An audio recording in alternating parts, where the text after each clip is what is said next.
What is up, everybody? Welcome here to Pop Culture Philosophers. I'm your host for tonight's festivities, Rockin Robbie Billups, and tonight it is time for the monthly comic book review. It's the show where we gather once a month after the last new comic book day of the month to talk about our favorite comic books of the month. And joining me is a spectacular crew of comic book YouTube enthusiasts and esteemed gentlemen, if I do say so myself, including Nick from Comic Culture. Station, man. What's going on, dude? Just chilling, man. I hit the wrong button. I thought I hit the mute button. Anyway, just chilling, man. Excited to be here with you, as well as Easy Dick from 9 Panel Grid. What is up, Easy? How you doing? I'm doing fantastic. How you guys doing? Doing fantastic. And let us not forget about Shit and Stew coming up in the house. That's right. That's right. What's up, fellas? How we doing? Happy Thursday. Happy monthly comic book review day. Hell yeah. Hell yeah. And don't forget about Buxom Bearded Comic Bro up in the house. Ooh, nice. What is up, homie? What is up, my friends? Are we not wearing our masks tonight? Is that not a thing? It was just for the picture? We can do that. I thought it was, I can put mine on. I mean, I just thought are we not committed to the bit? I got my little Spawn mask right here. Circa 1990, what does it say? 1994. Eric hasn't even flinched. He's like, "No, guys, I'm not committed to the bit." He's like, "No, it's not happening." No. Like Nick's Nick's like looking around like he's acting like he's trying to find his mask, but Eric's just no, that was my cat ripping my carpet apart because I locked her in the damn room, so I had to step away for a second. Stu, on the other hand, is like, "Hell yeah, we put on the mask. I've been waiting for this, man." He's like, "I wear this to bed every night. Now is my time to shine." In the shower and everything. Yeah. It smells so good. All right, we're going to be talking about the best comics of June in our humble opinion. We want you out there in the chat to join us. We see you out there, Michael, and Introspect, and Alex, Dynamite, Flash by Night, GTK Comic, and Don. Don says probably going to miss the show, but he wants to have at least an honorable mention to Imperial. All right, Don, you're on the list from potential Marvel shill now. Marvel shill right there. First Marvel summer event I've liked in probably a decade. Wow, that's pretty interesting. All right, so we want you to join the conversation as well as us. We're about to here's the thing, you guys, what do you guys think about this? I think for some reason, and I've noticed it in 2025, why does it seem like the second half of the month is where all the good books are? I don't know. They backloaded it again Thursday the last 2 weeks. Yeah. I was thinking the same thing. Just like last month, it was the week before that was a heavy hitter. Yeah, no kidding. I was looking, I was like, what is the first in the first week of every? It's like the first week sucks. And every month for the most part. Look at next week. Yeah. Well, I mean, to a degree, it probably is what the books are too, right? Like the book, they're not if the books we like come out at the end of June is not going to come out then the 1st of July then, right? Like, so it is a little bit of like they've just got some good ones that hit right off the bat that we're liking that come out that week, but yeah. And it's always going to stay like that until those series end or we get something different, or unless it's your Tin Can Society and just decide to take a 3-4 month hiatus. Yeah, between what, like there's only 2 issues left or something, right? So sorry, it's so good. That's why I just want it back. It's so good. Before we get started, maybe it'll be worth it. I read this thing. Look at that! Yes! I read this. Let's go. The first 5 issues of Power Fantasy. Now I had read the first 2 or 3 or whatever already, but when I read them again in this trade the other night, I was like, man, these are pretty good. I liked it. I was enjoying this book. So I'm excited. It was okay. I don't think it's at the level that Eric's been saying it's at, but I've only read the first 5. Cut that part. The first 5. Yeah, it gets better from there. For sure. That's what I hear. I've only read the trade too, so when Eric talks about it today, I can't talk about it. But I do still feel like it's read the trade. I do still feel like it's a little bit of a waste of Casper. Because Casper can do some really cool things if you just don't write people sitting around talking, drinking coffee all the damn time. But, whatever. I digress. It's not enough to make everyone in the United States government's mind explode in the first issue. I get it. It's okay. We wanted to. Yeah, he draws the hell out of an aneurysm. I love his aneurysm. Next level. He does draw the hell out of it. Here's the thing. I'm getting into it. It's kind of like what happened with me with Wicked and the Divine, where I got in and out of that one really quick. And then when I went back and reread like the first 2 trade paperbacks, I got sucked in and I was riveted by that book the whole time. And I think it's the best thing I've personally read from Gillen is Wicked and the Divine. So I like this book. I'm excited to read book 2 whenever it comes out, or just to see if I got the issues at my shop. No issue this month, so we're not going to be talking about it. I still got time to catch up. Me and Greg do so. Thank goodness. Perfect. We're displaying the power of this show even amongst the panelists. Right? We read what you I posted yesterday. I read RoboWolf because of y'all. Yeah. Last month. So what's crazy is the power fantasy thing started as a bit. Like all of us were not reading it but Eric. And now 2 more have joined Eric on the bandwagon. And then the other 2 holdouts have not jumped on the bandwagon, but we're looking for the bandwagon. We're trying at to least find it. We're looking trying in to the find direct- it. We're Yeah, like, we got the. Oh, wait, in our defense, I think we all read the first issue, and then I think most of us were just like, "Nah, we're good." Except for Eric's like the lone holdout. Yeah, It's most okay. I prolonged got your guys' aneurysm membership ever. cards printed. I'll get them mailed off here. Just, it's going to take time, and I appreciate you guys putting the effort in. I do. What issue are they on right now? 12 or are they at 15 or something? Last What month are was they, 9, 11? wasn't it? 9, I think. 9 was Yeah. last month, Then it's wasn't it? Okay. So Oh yeah, we have 8, 9's out. Yeah, you're right. Yeah. 9. Okay, so how do I know this better than the Power Fantasy shills? Yeah, no kidding. Make just sure said we have a 9. special place for the Power Fantasy shill at the end of the year. Yeah. Cares about the Marvel shill, though right now I think I might be in the lead of that, but I'm not 100% sure. Anyway, we're going to kick it off now with the pick of the month. I really want to go first because I don't want anybody to steal mine, but for the last few months, nobody's stolen it, so I'm just going to let it ride, see what happens. Nick, kick us off. What's we got your to steal, favorite guys. comic We've of got you? to steal it this month. We Pick got of to the month. We're stealing it big time. I know. I know Yeah. what it is. Yeah, I think I know. Kind of I a probably weaker- didn't read it, so I can't steal it. Well, I mean, yeah, there might be some people who haven't read it yet about that. So we're going to Assorted Crisis events. So that was the one. How did you know? It was clearly like the best. I love this issue. So it's issue number 4. It came out yesterday. So not to go too much into it, but it's more of that existential dread. This one's mostly focusing on how fast life goes by, right? And some of the regrets some of the mistakes you have, some of the regrets that build up over time, missing out on key events in your family's life, going through the routine, the mundane. All of a sudden 10 years goes by. And as someone with like a family and a kid, it's like, I remember when she was born, now she's 12. Everything around the house is breaking down. What? We just bought this house. How can everything be breaking down? No, we've been here for 13 years.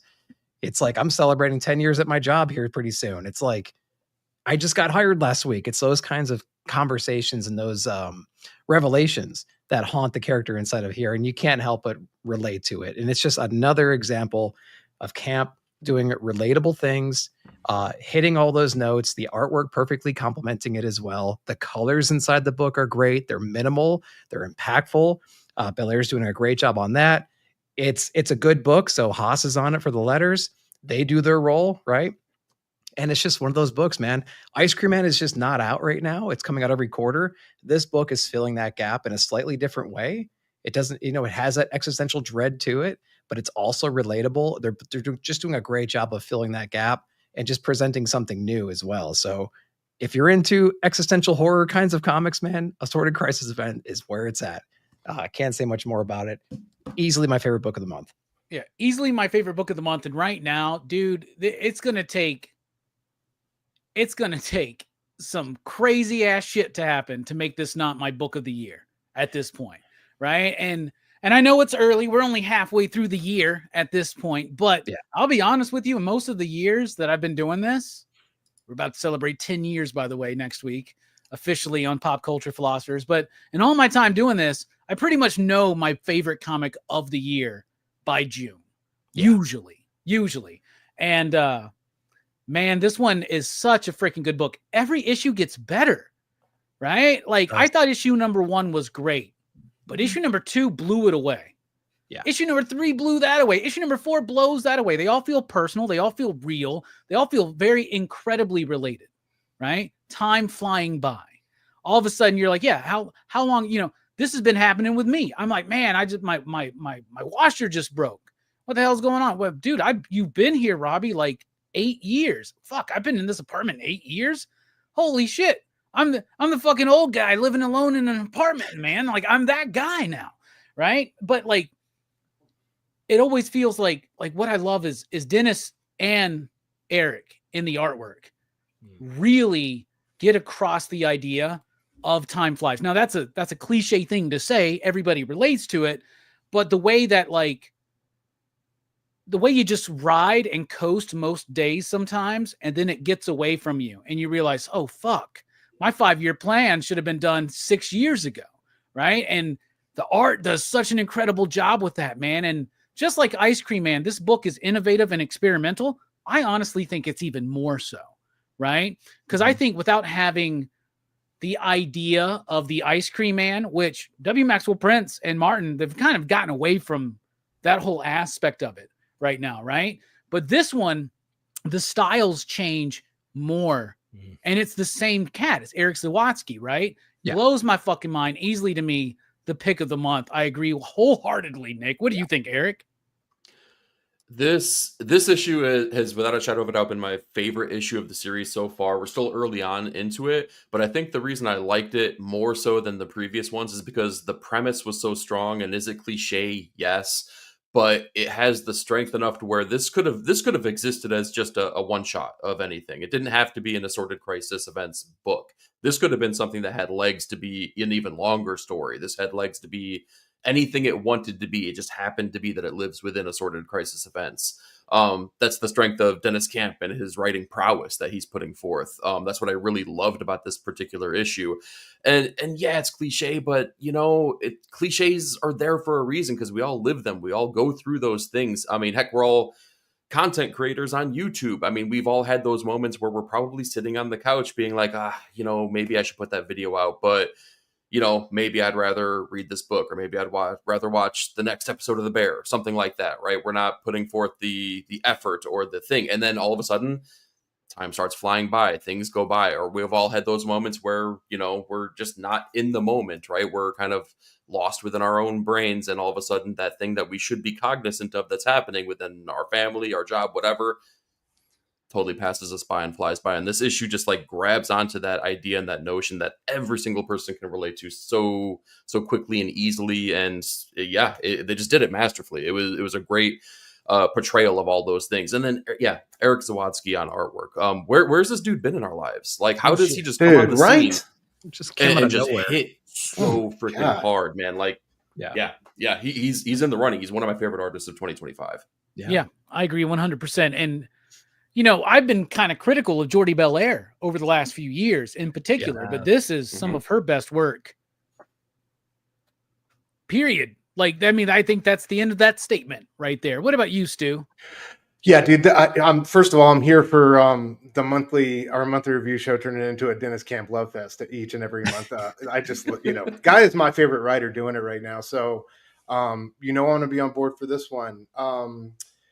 To me, the things that really struck home to me was I love the kind of the sci-fi element is there, but it's more in the background in this one, more so in previous issues. And I love how that makes it all more relatable on the human aspect. I feel like as a father, once you have kids, time moves on a completely different plane. And I don't know, experiencing that in life made this story so relatable to me. But I just want to say, dude, echo what he said about Zawadzki, and Robbie, what you said about each issue getting better and better. I think this one accomplished that. Zawadzki, the choices him and Camp chose to make as far as composition, framing, what moment they wanted to show, how they wanted the page to lay out, top to bottom.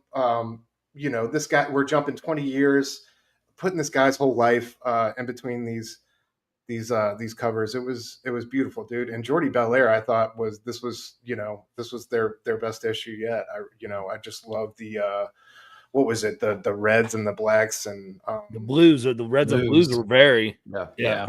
There's a piece of me that wanted to put on some 3D glasses while I was reading this shit. Yeah, man. It's I don't know. This one was we've all they've all been incredibly human stories, and they've all affected me in different ways. But this one, I think, was the most relatable. I think just time gone, things left unsaid,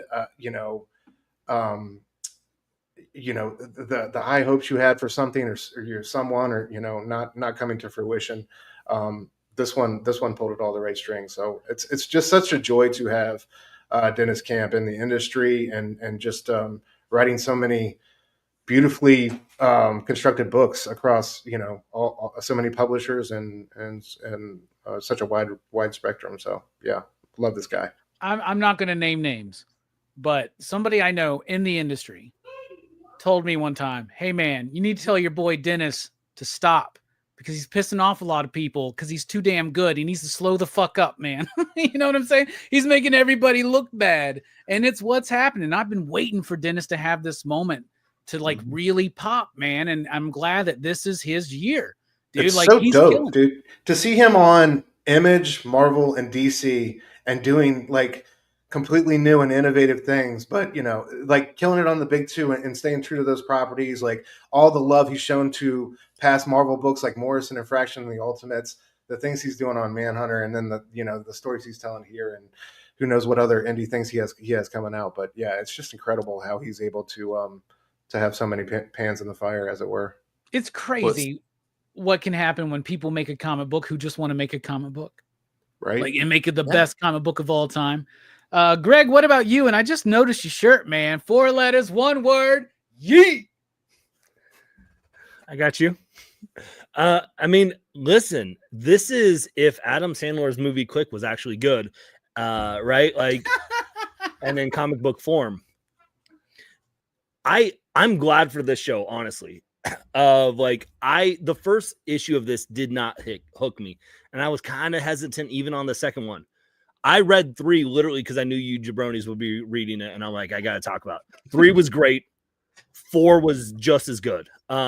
Everything that you all have talked about, the struggle with time, right? Like I think I watched a TikTok right before reading this where it was like, oh, the first 10 years of your life, your kids love you, and that's the only time they actually want to be with you. And then the rest of their life, you're trying to want to be friends with them and be around them. I'm like, well, crap. And then I read this book. I was like, crap. I was like, what are you doing this to me, Dennis? It's over, Greg. I was like, I got 2 more years left with something like it. Like, this sucks. I was like, ugh. But like, and I, the coloring, you all talked about it. I really appreciated too, like the ability to play with the layout here, right? There are some pages where it's just like, there aren't panels, there aren't borders. They kind of overlap. And I think that allows the fluid motion of just like that time is just moving fast and we don't even notice it because it's not, there are some of your token panels, but it's not in that traditional layout as you would typically see. There's like an anchor image, right? Where it's like him, like almost like a profile or something. Yes. Down in and smoking the cigarette. Yeah. And the cigarette's going down. Oh my God. There's some of those moments that like those pages sing. And I think that allows the flow of the comic to then just, yes, it is all about time and time passes away, but it just flows that you don't even notice it in the moment there. I did look at some of the, the red and blues. I was like, do they symbolize something? And I don't think they did. And I was trying to get really deep and introspective on it. And I think I was just not noticing something that wasn't there anyways. So, which is okay. But everything you all have said about this book has been great. The only thing I picked up with the colors is maybe showing his isolation from the events around him.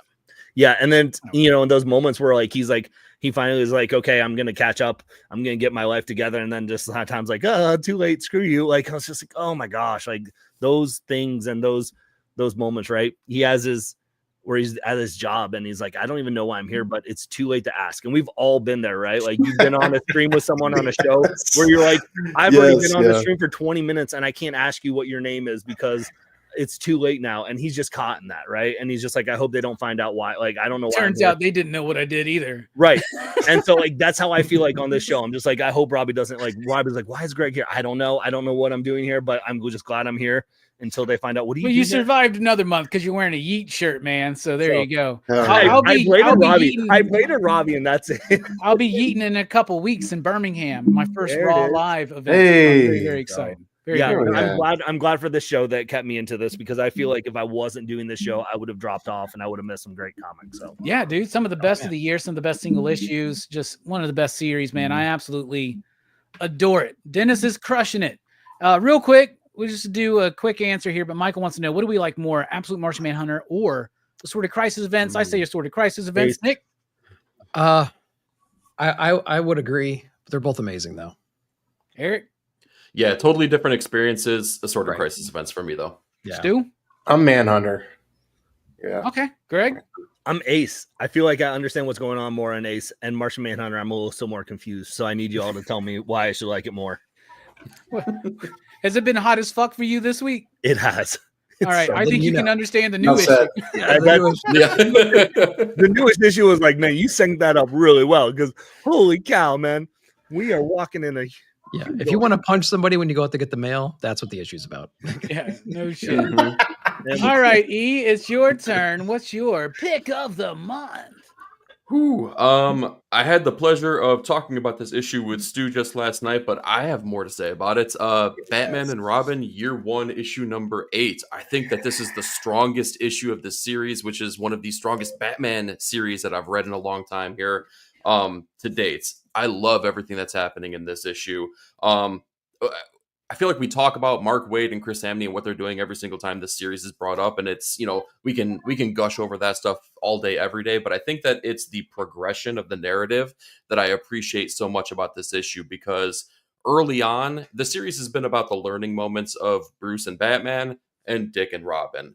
They're learning their roles both as the individuals and as the superheroes.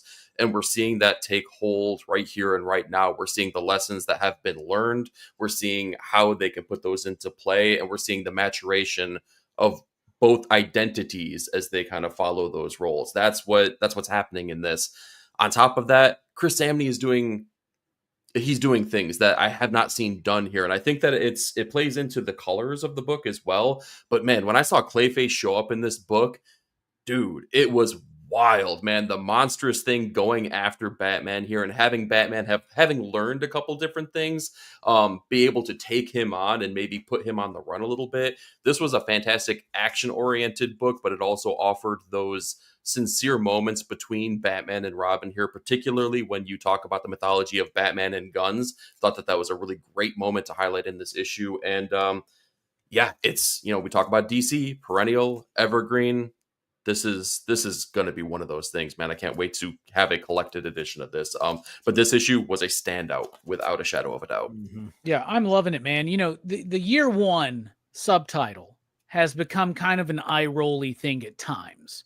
Sometimes it gets a little overused. Like, I get it. Like, it's a good way to say this is the first year of this hero or this story or whatever, right? But even Frank Miller can't live up to that hype sometimes, right? Like when he did Superman Year 1. That one didn't quite work, right? But though I am interested to reread that one, that would be a fun revisit. Yeah, that one's so wild. Yeah, that one would be a fun revisit. But, you know, right now, like Mr. Terrific Year 1's doing pretty well. Like, and I'm liking that 2 issues in. But Batman and Robin Year 1, it withholds that legacy to me, man. Like, because it's really great, solid storytelling in sequential art, right? The colors, what is it? Mateus Lopez is the colorist on this, right? Yes. Fuck, amazing, dude. And the colors in this one are some of the boldest and most profound choices that Lopez has made in the series so far. Elevating elevating the character of Clayface, who is a character who's been elevated many times across multiple mediums, right? Multiple media. But like, I absolutely love Batman and Robin Year 1, perennial, evergreen, exactly what you said. It's going to sit up there with even books like I think Robin Year 1 and Batgirl Year 1 work very, very well, right? But this is one of the best Year 1s I've ever read outside of the initial Batman Year 1, in my opinion. I really, really like it. What about you, Stu? Yeah, I adore this one. All the Year 1 vibes. I got, you know, we really went into the world of Batman the Animated Series on this one with Clayface. It was just so fantastic to see, you know, kind of the character evolve into that. But dude, Sam Nee, I think, is doing some career best work, and I you know, co-sign what you said about Lopez's coloring 100%. There's that scene, we talked about it last night, where Homeboy shoots the cop that's supposed to be guarding Bruce Wayne, and there's like the etching on the light on the headlight and the smoke coming off the gun, and there's like the red and the blam lettering above that. It's just like some top tier comic booking. You know, I love the title panel. where it goes across, and at the end, Robin's like, "Do you know how hard it is to scare somebody in this outfit, bro?" Yeah. It's just, Yeah. it's it's so well written and so true to the characters, but there's also those like great comedic moments. And yeah, this one was everything you wanted. And it's so cool to watch these two, progress and see, the way Dick kind of figured all this out when Clayface got to the house was some of my favorite parts of the book, man. But this one, I felt like Sam Neill was really swinging for the fences. There's a couple like full page splashes that are just stunning, and this one continues to be great, and it's so great to see this team together yet again, just killing it. So I love it.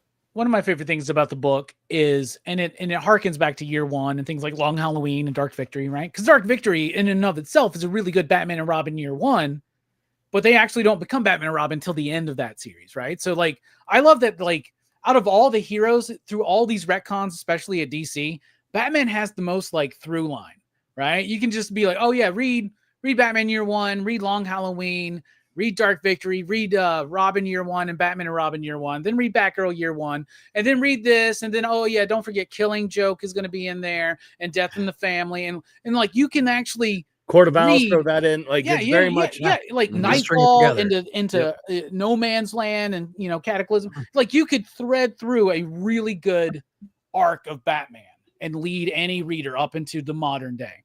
And this one, it has that. What I love about the year one era and those books like Long Halloween and Dark Victory is that the mafia element in Gotham is still in play, right? Yeah. You're seeing the switch over between all the costumed villains and the mafia, and you're still being able to play with that.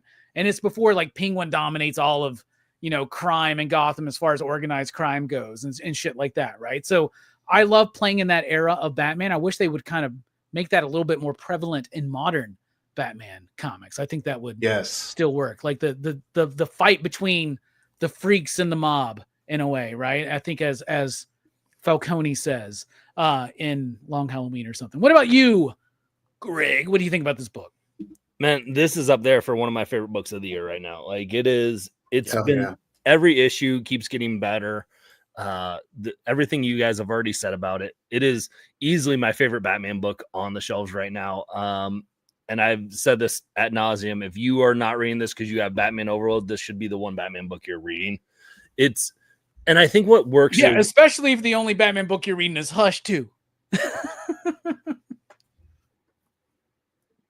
No comment. But I think what really works is Mark Waid gets an understanding of these characters, right? Mark Waid has a love for DC and the history of DC, and we see that in another book that came out this week. Because of that. But I think what really works is they're really focusing in on the relationship of Bruce and Dick, right? Batman and Robin, that father-son dynamic that Bruce doesn't know what he's doing as a father. And, Dick's trying to figure out his place in the world, and kind of it works really well. I think Eric mentioned that scene with the gun, right? Like Robin's just scaring him. He wasn't going to shoot the kid, but like that was such a triggering moment for, Batman, in that like, it's like, no. And then you have that scene with Batman and Commissioner Gordon, and he's just kind of like, how do you do that when he's looking at the page? Like, it's those moments where like, it's the slice of life aspect of Batman. Like you get the punches, you get the fights, you get the Clayface villains. And let's talk about that reveal where he's switching from Bruce to Clayface in that huge full page spread. Great page. So freaking good. That's where, like, you talked about Chris Somney singing. Like, yes. But this is like those relationships and those slice of life moments where it's like, we talked last issue, the last pick was these moments as a parent, right? You're going like, time runs fast. Well, he's just a dad trying to figure out how to parent a kid who's gone through a lot of trauma as well as he is. And how do they have those dynamics? How do they have that relationship? And, Alfred has always been his father. And I think those are those moments where you're getting to see that relationship.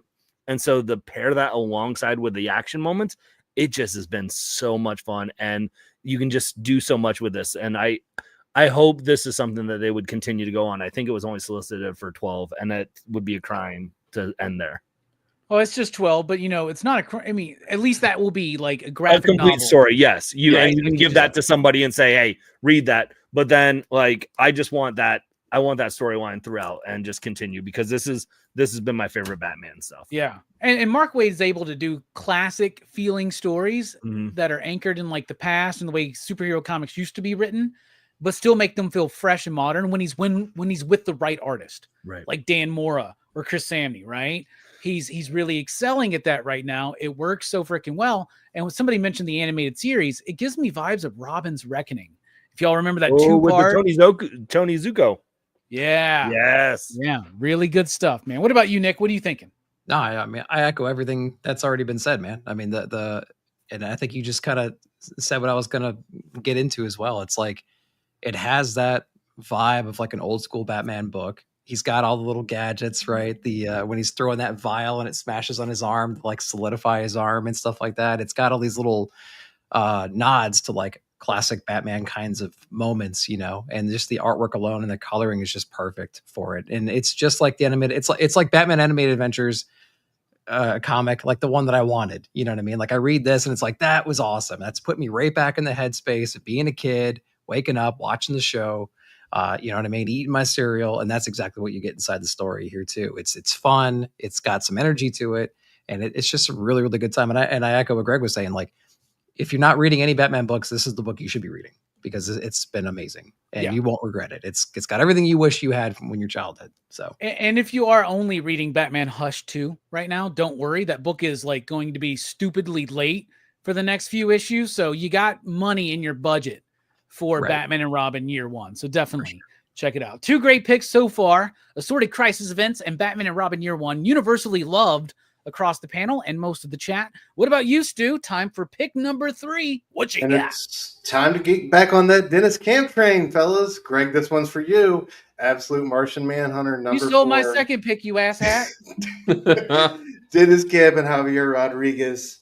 This one seemed too topical to ignore, given this oppressive heat wave that has been battering the East Coast this week. But yeah, man, I love this one because it's two artists in synchronicity at the highest level. We got John trying to deal with the violent fallout from this heat wave, and doing that, he's not present at home, right? And he's pushing his wife to the point of no return. The heat wave is causing brawls everywhere, on the street to the bowling alley. We get cops getting trigger happy during routine traffic stops. I love that quote. Brains are boiling in their own juices. And man, Camp's prose in this one is straight. I love how he describes the sun in here. High in the sky, the sun is the color of traffic jams, child abuse, and hypocrisy. I mean, that is some beautiful prose if I've ever read it. And I love how he flips the script and makes it, this weapon that is essentially, breaking people down to their most primal states. It was just such a brilliant turn of phrase. And Javier Rodriguez, man, first off, using the steam coming out of everybody's ears as like the signifier here was such a genius touch. And I love how that's everybody from the people in the street to his wife. I love how John's wife here, like all their back and forth, the communication. There's a million different moments from Javier where I could point and drool to. Like, I love how that parallels, right, Stu? Like how the smoke comes up that makes the thoughts in previous issues. Yes, right? Like the haze has been right. Like this maligning haze that has affected all of us has been present. Yeah, all throughout this book. Hell yeah.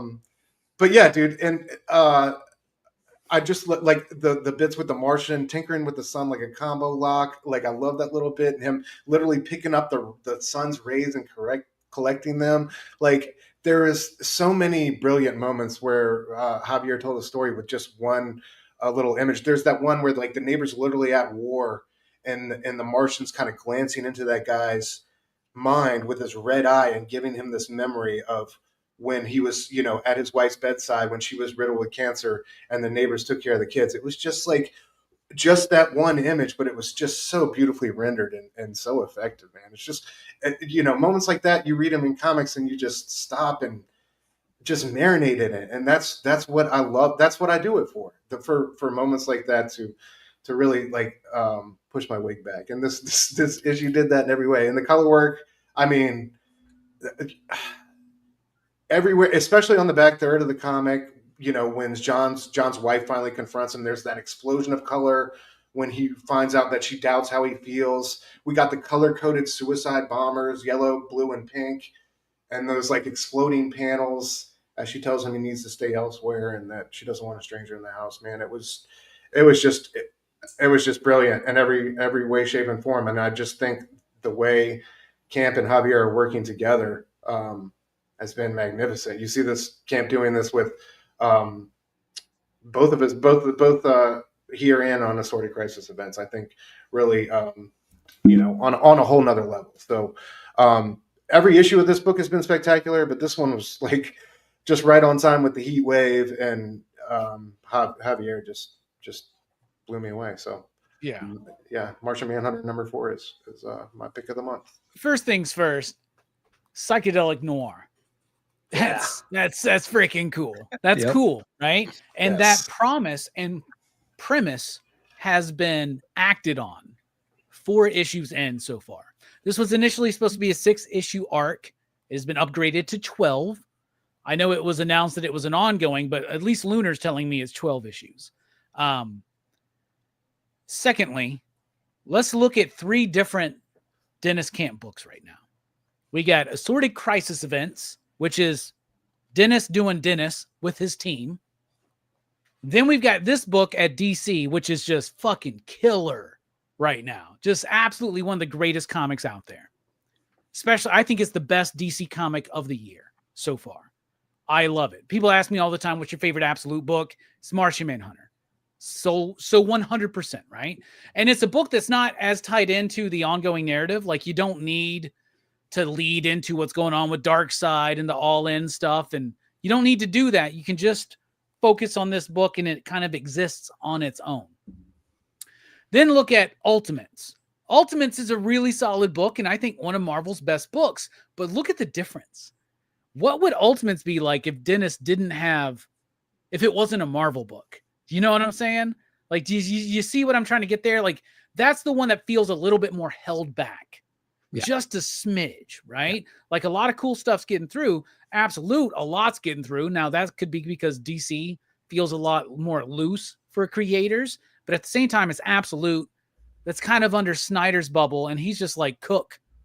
When you let creators cook, you get something like this. Martian Manhunter is more like Assorted Crisis Events than Ultimates is. Yeah. It really feels like this. If this was 1995, this is a Vertigo book, right? Right? It's a Vertigo 100%. Book. 100%, man. And you can see the influences that Dennis has. I've talked to him. Grant Morrison, Alan Moore, Rick Veitch. There's more. His influences are European. His influences are Eastern. His influences are American comics.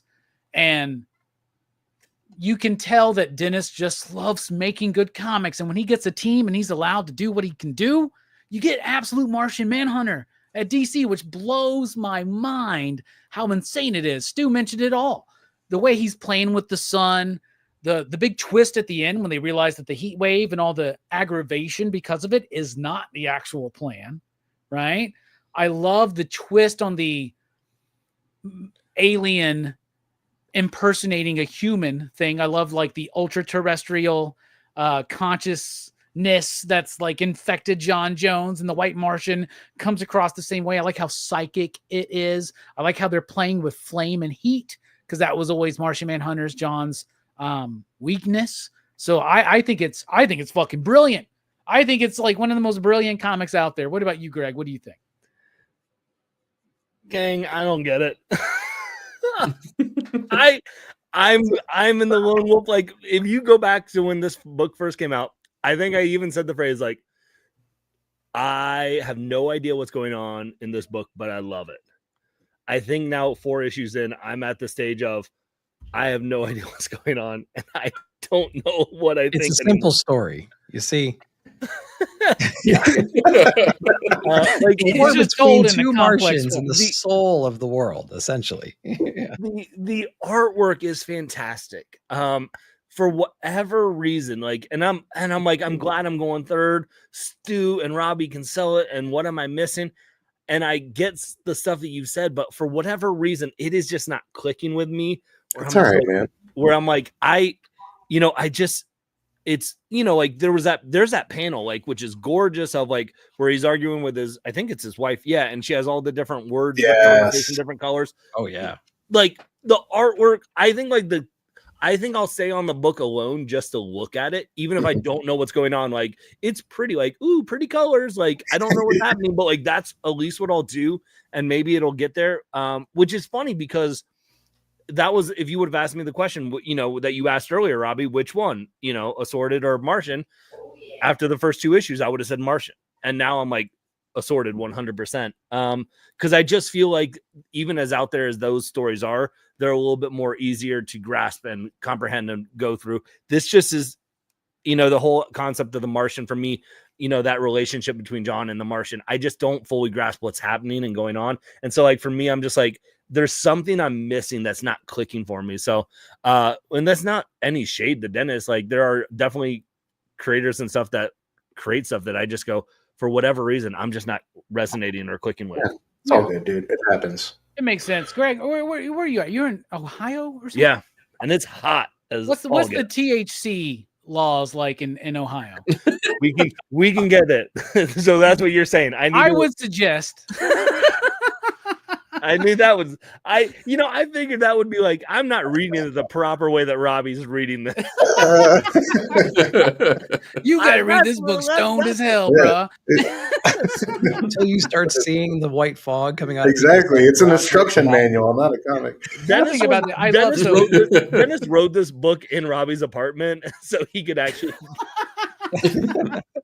So like, it all makes sense. We keep talking about how colorful the book is, and it is, right? And here's a cool trick, by the way. You know those Valiant Beyond glasses from like the fucking 90s? They had like this prism effect or whatever on the comic you're reading. If you wear those while reading Absolute Martian Manhunter, dude, it's fucking crazy. Like, no lie. Like, if you have those Valiant Beyond or the Valiant Vision, whatever it's called, right? Get a hold of those glasses and look at Martian Manhunter. Dude, how did you get hit to that? Like, who put you onto that? Somebody posted it on X or something one day, and I was like, I've got a fucking pair of those. And so I dug them out, and I looked at it, and I was like, oh my God, it has like this weird 3D effect to it, man. It's really cool. But in this issue, it's mostly the use of white. That's insane. Remember back in the heyday of cartoonist kayfabe, when Ed and Jim used to always talk about, they talked about an Iron Man issue in particular by John Romita Jr., but the color, like, they utilized the white, right? And if you look at Ed's work on Grand Design, or hell, even in Red Room, you'll see the use of white, right? As a powerful, hot, bright moment. And that happens so much in the pages of issue 4 of Absolute Martian Manhunter. It's a fucking long ass title, man. I don't know what how do we shorten it? What about you, Nick? What do you think about the book, man? I've rambled enough. No, I mean, I echo everything you guys have said in this one, except for me, except for Greg. This is one of the rare books that comes out every month that I read. I try to read more than once, because usually the first go through, you don't catch everything, and then you got to go back and kind of read some things. But once you start piecing things together, like the very first page of this book sets up exactly what this is all about. It's the white Martian, right? He's actually taking himself and planting himself into the sky, and he's actually the cause of this chaos that's running rampant, right? And it's metaphorical, but it's also literal, and all this really cool things. And then you can see how the town just starts ripping each other apart. And you can see it today. Just turn on the news. You can see that exactly going on here. Replace Martian Manhunter with media and politicians and everything else. That's exactly what's happening. So it's really resonating the way that Dennis Camp writes, right? We saw it in Ace, and we're seeing it inside of here too. The colors were especially stand out in this issue for me, because again, it's that white radiant heat that is most prevalent in the book. But when they choose to use the colors, like we've seen them historically, they're using one of these really interesting scenes, like his wife. There's the one where she's kind of like just kind of posed and she's got that color all over her. And it looks awesome. There's so many moments like that that's really resonating. The next page turn, you get this explosion of color. And then like Stu mentioned, the 3 different bombers, once Martian Manhunter kind of like, it's the lock of the colors, right? He unlocks it, he creates those colors, and then all of a sudden they're represented on that page. And it's awesome. It's definitely a book you have to read more than once. I think you have to read it, understand what's going on. And yeah, and it's great. And it's not a book you can just take at face value. It's not a book you can read and just be like, I got it all, I'm good, and close it and put it away. It's a book you have to contemplate on. It's a book you have to flip through and kind of dissect a little bit. It's homework that you enjoy, is what I would say. So many little things, so many hidden things. Yeah, Javi packs so much in it. And we're so used to reading comics so quickly because we read so many of them. You got to take your time with this one. You got to really enjoy it. You got to kind of sit back and read into the nuance of it, read into the metaphor of it. Yeah, Greg, you're reading it wrong. Yeah. It's you got to read with the bottom, left to right. I might be. Wait, I thought this was like manga. I was reading it backwards. Oh, shoot. You're reading it upside down. That would have been helpful. No wonder. It probably would make more sense that way. Let's be honest. It's not a book. Dynamite says it would be a boring world if everyone agreed. Unless we all agree that Dennis Camp makes the best comics. Yeah. Then again, I don't think Ultimates is the best Marvel book this month, but it was a pretty great issue of Ultimates as well. Yeah. What about you, E? What are you thinking? Echoing everything, I'll touch on a couple different things that you guys kind of brought up, though. The use of color, totally agree. I think that the interesting thing about both Batman and Robin and Absolute Martian Manhunter is I feel like they're the best examples of the comic book medium, because these things sing because of the visual storytelling that's put forth both by artists like Chris Samney and now Javier Rodriguez. Javi is doing awesome things, and he's coloring his own work here. And the color, Nick, you had touched on a little bit, but the coloring used on the wife, color means things is in this book, maybe more so than any other book that I've read this month here, let alone, this year maybe, because the white is showing the influence over the white Martian that they're having that's causing all of these things. But as she's having these interactions, by the way, this is the most frustrating book for me to read because I just want to shake this dude and like slap him out of this funk that he's in that's causing him to be so distant from everyone in his life. You try being possessed by an alien intelligence, brother. It's hard.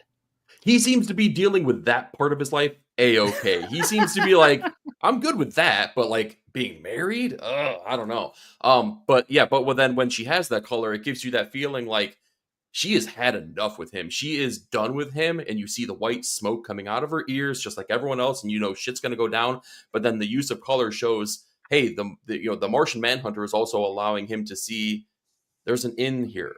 It's not over. This isn't completely done. There's levels of feelings still towards this person at this particular time. Now, things don't work out the way that they want to, but it just goes to show that there's so many deep levels of meaning through every little piece of the book, whether it's the colors, the letters, the artistic quality that Hav is bringing. It's a frustratingly excellent book. That's the best way I can put it. Hell yeah. Fuck, Stu, a third excellent pick, man. All right, Greg, are we going to keep the love train going? Let's see. Well, I mean, the love train kind of stopped with you. Yeah. So maybe we'll see what happens. What's your candidate for pick of the month? I mean, Eric stole my one, so I'm gonna go number 2, and I already know it's gonna be a divisive pick, just because half of them aren't reading it. But man, this was easily one of my favorite books the last couple months, and it nailed the landing. And I'm talking none other than Dark Horse, Who Are the Power Pals, issue number 4. Yes. God damn it. This book is so freaking good. I like the Dwayne Murray's ability to craft this story and add his subtle humor throughout it. Like, there are visible times I'm laughing out loud in the comic throughout all 4 issues. It's absurd at points, but it is paired so well. We've talked a lot about art this week already, but Ahmad Rafa, I can't even pronounce his last name, but so Ahmad's art, it pairs so well with the storytelling here that they're trying to complete. And this idea of these it's a slice of life. It's about these two guys who are really about their friendship and their relationship, as you know, what does it look like to be adult friends who have gone through stuff in the past and those moments. And Who Are the Power Pals is just funny, and it's been entertaining for me. And like, this is one, like, it tells a story in a complete way. And I'm like, cool, that was great. They leave the door open that if you all buy the trade and they want to tell more stories, they can.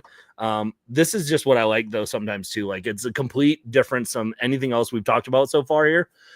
This is one where you don't have to read it 2 times, but you can, because you'll miss out. Like, there's callbacks to jokes that they did in the first issue that, like, you think they're going to tell again, and then they flip the script. And like, if you miss, there's moments like that where I'm like, that's just as well crafted. And so Who Are the Power Pals is one that it's only 4 issues. If you've missed out on it for whatever reason, read it, go pick it up, get the trade when it comes out. It's fun. It's a lot of fun.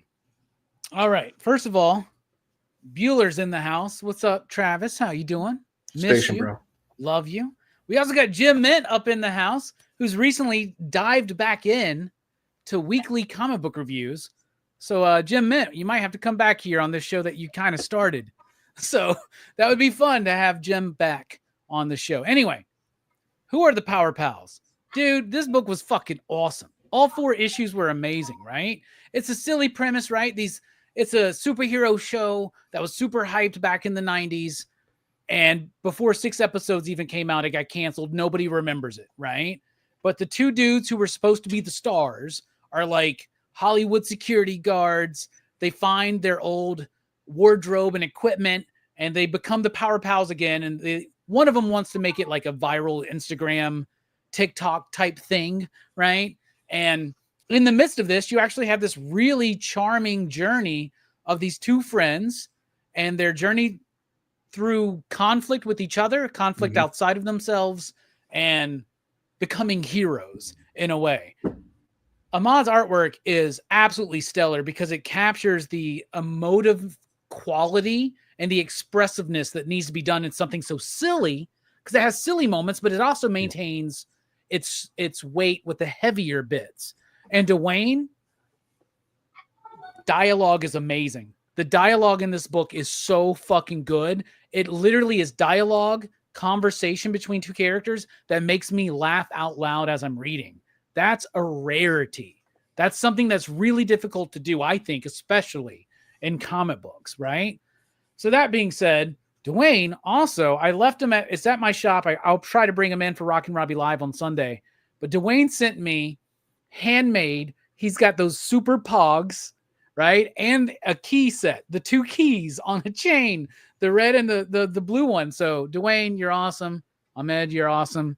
We love you. You guys rock. Any of you 3 guys read this book? You know, I read 3 issues of Moonshine Bigfoot in preparation for this show tonight. And Yeah. I let myself down at the end of the day, so I'm sorry. I got it. We got a second round. Don't worry. Yeah, that's coming up. I did make a note. Is really good, y'all, and the trade will be coming out. And anything that Dwayne and Ahmed do, like, I am gonna check it out. Like, they're really good. Robbie. Here's the deal. They want us to read volume 2 of Power Fantasy. They got to promise to read volume 1. Right, volume. I'm down. Dude, read this. Okay. I wrote on here, Who Are the Power Pals? And I wrote on here, read it or Greg wins. They can't let us be better than them. Oh, dang it. They're actually reading Power Fantasy. Yeah, now. they I gotta both read Power Robbie and Greg Fantasy. recommend. Oh, crap. Why'd you guys have to read Power Fantasy? Now I got to read your comedy book. All right. For my pick, my first pick was going to be Assorted Crisis Events. My second pick was going to be Absolute Martian Manhunter. So I go to my third pick, a book that I don't actually think we've talked about for a few months here. Actually, maybe we've mentioned it, but not really. Absolute Batman. Fuck yeah. Absolute Batman number 9 is the best issue of Absolute Batman yet. Now, I will say this knowing that I am a mark for the character of Bane. Bane is one of my favorite fucking Batman villains. Why?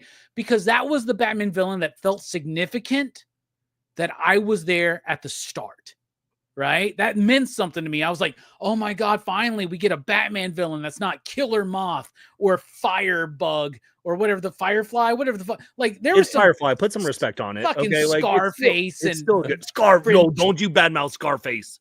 I'm just saying Don't there you was an era badmouth of Batman Scarface. comics where I'm like, why are these two fucking giddy up cowboys the fucking villains of Batman right now? You know what I'm saying? No. So when Bane showed up, look him up, the two giddy up fucking bullshit cowboys from the Batman in the 90s. Like, I don't know what it was, but for some reason they were threats to Batman. So what a random fucking pull that was, Robbie. Good job. Anyway, so when Bane showed up, it was a big deal, man. Physical, mental, and spiritual threat to Bruce. I think they did it very well in the movie, not Batman and Robin, but in Dark Knight Rises. A lot of people have their opinions about that movie, but I think that Bane was exactly what Bane needed to be. People have their opinions about the Bane in the absolute universe. If Batman is the size of DCU normal Bane, how big is Bane gonna be, dude? Right?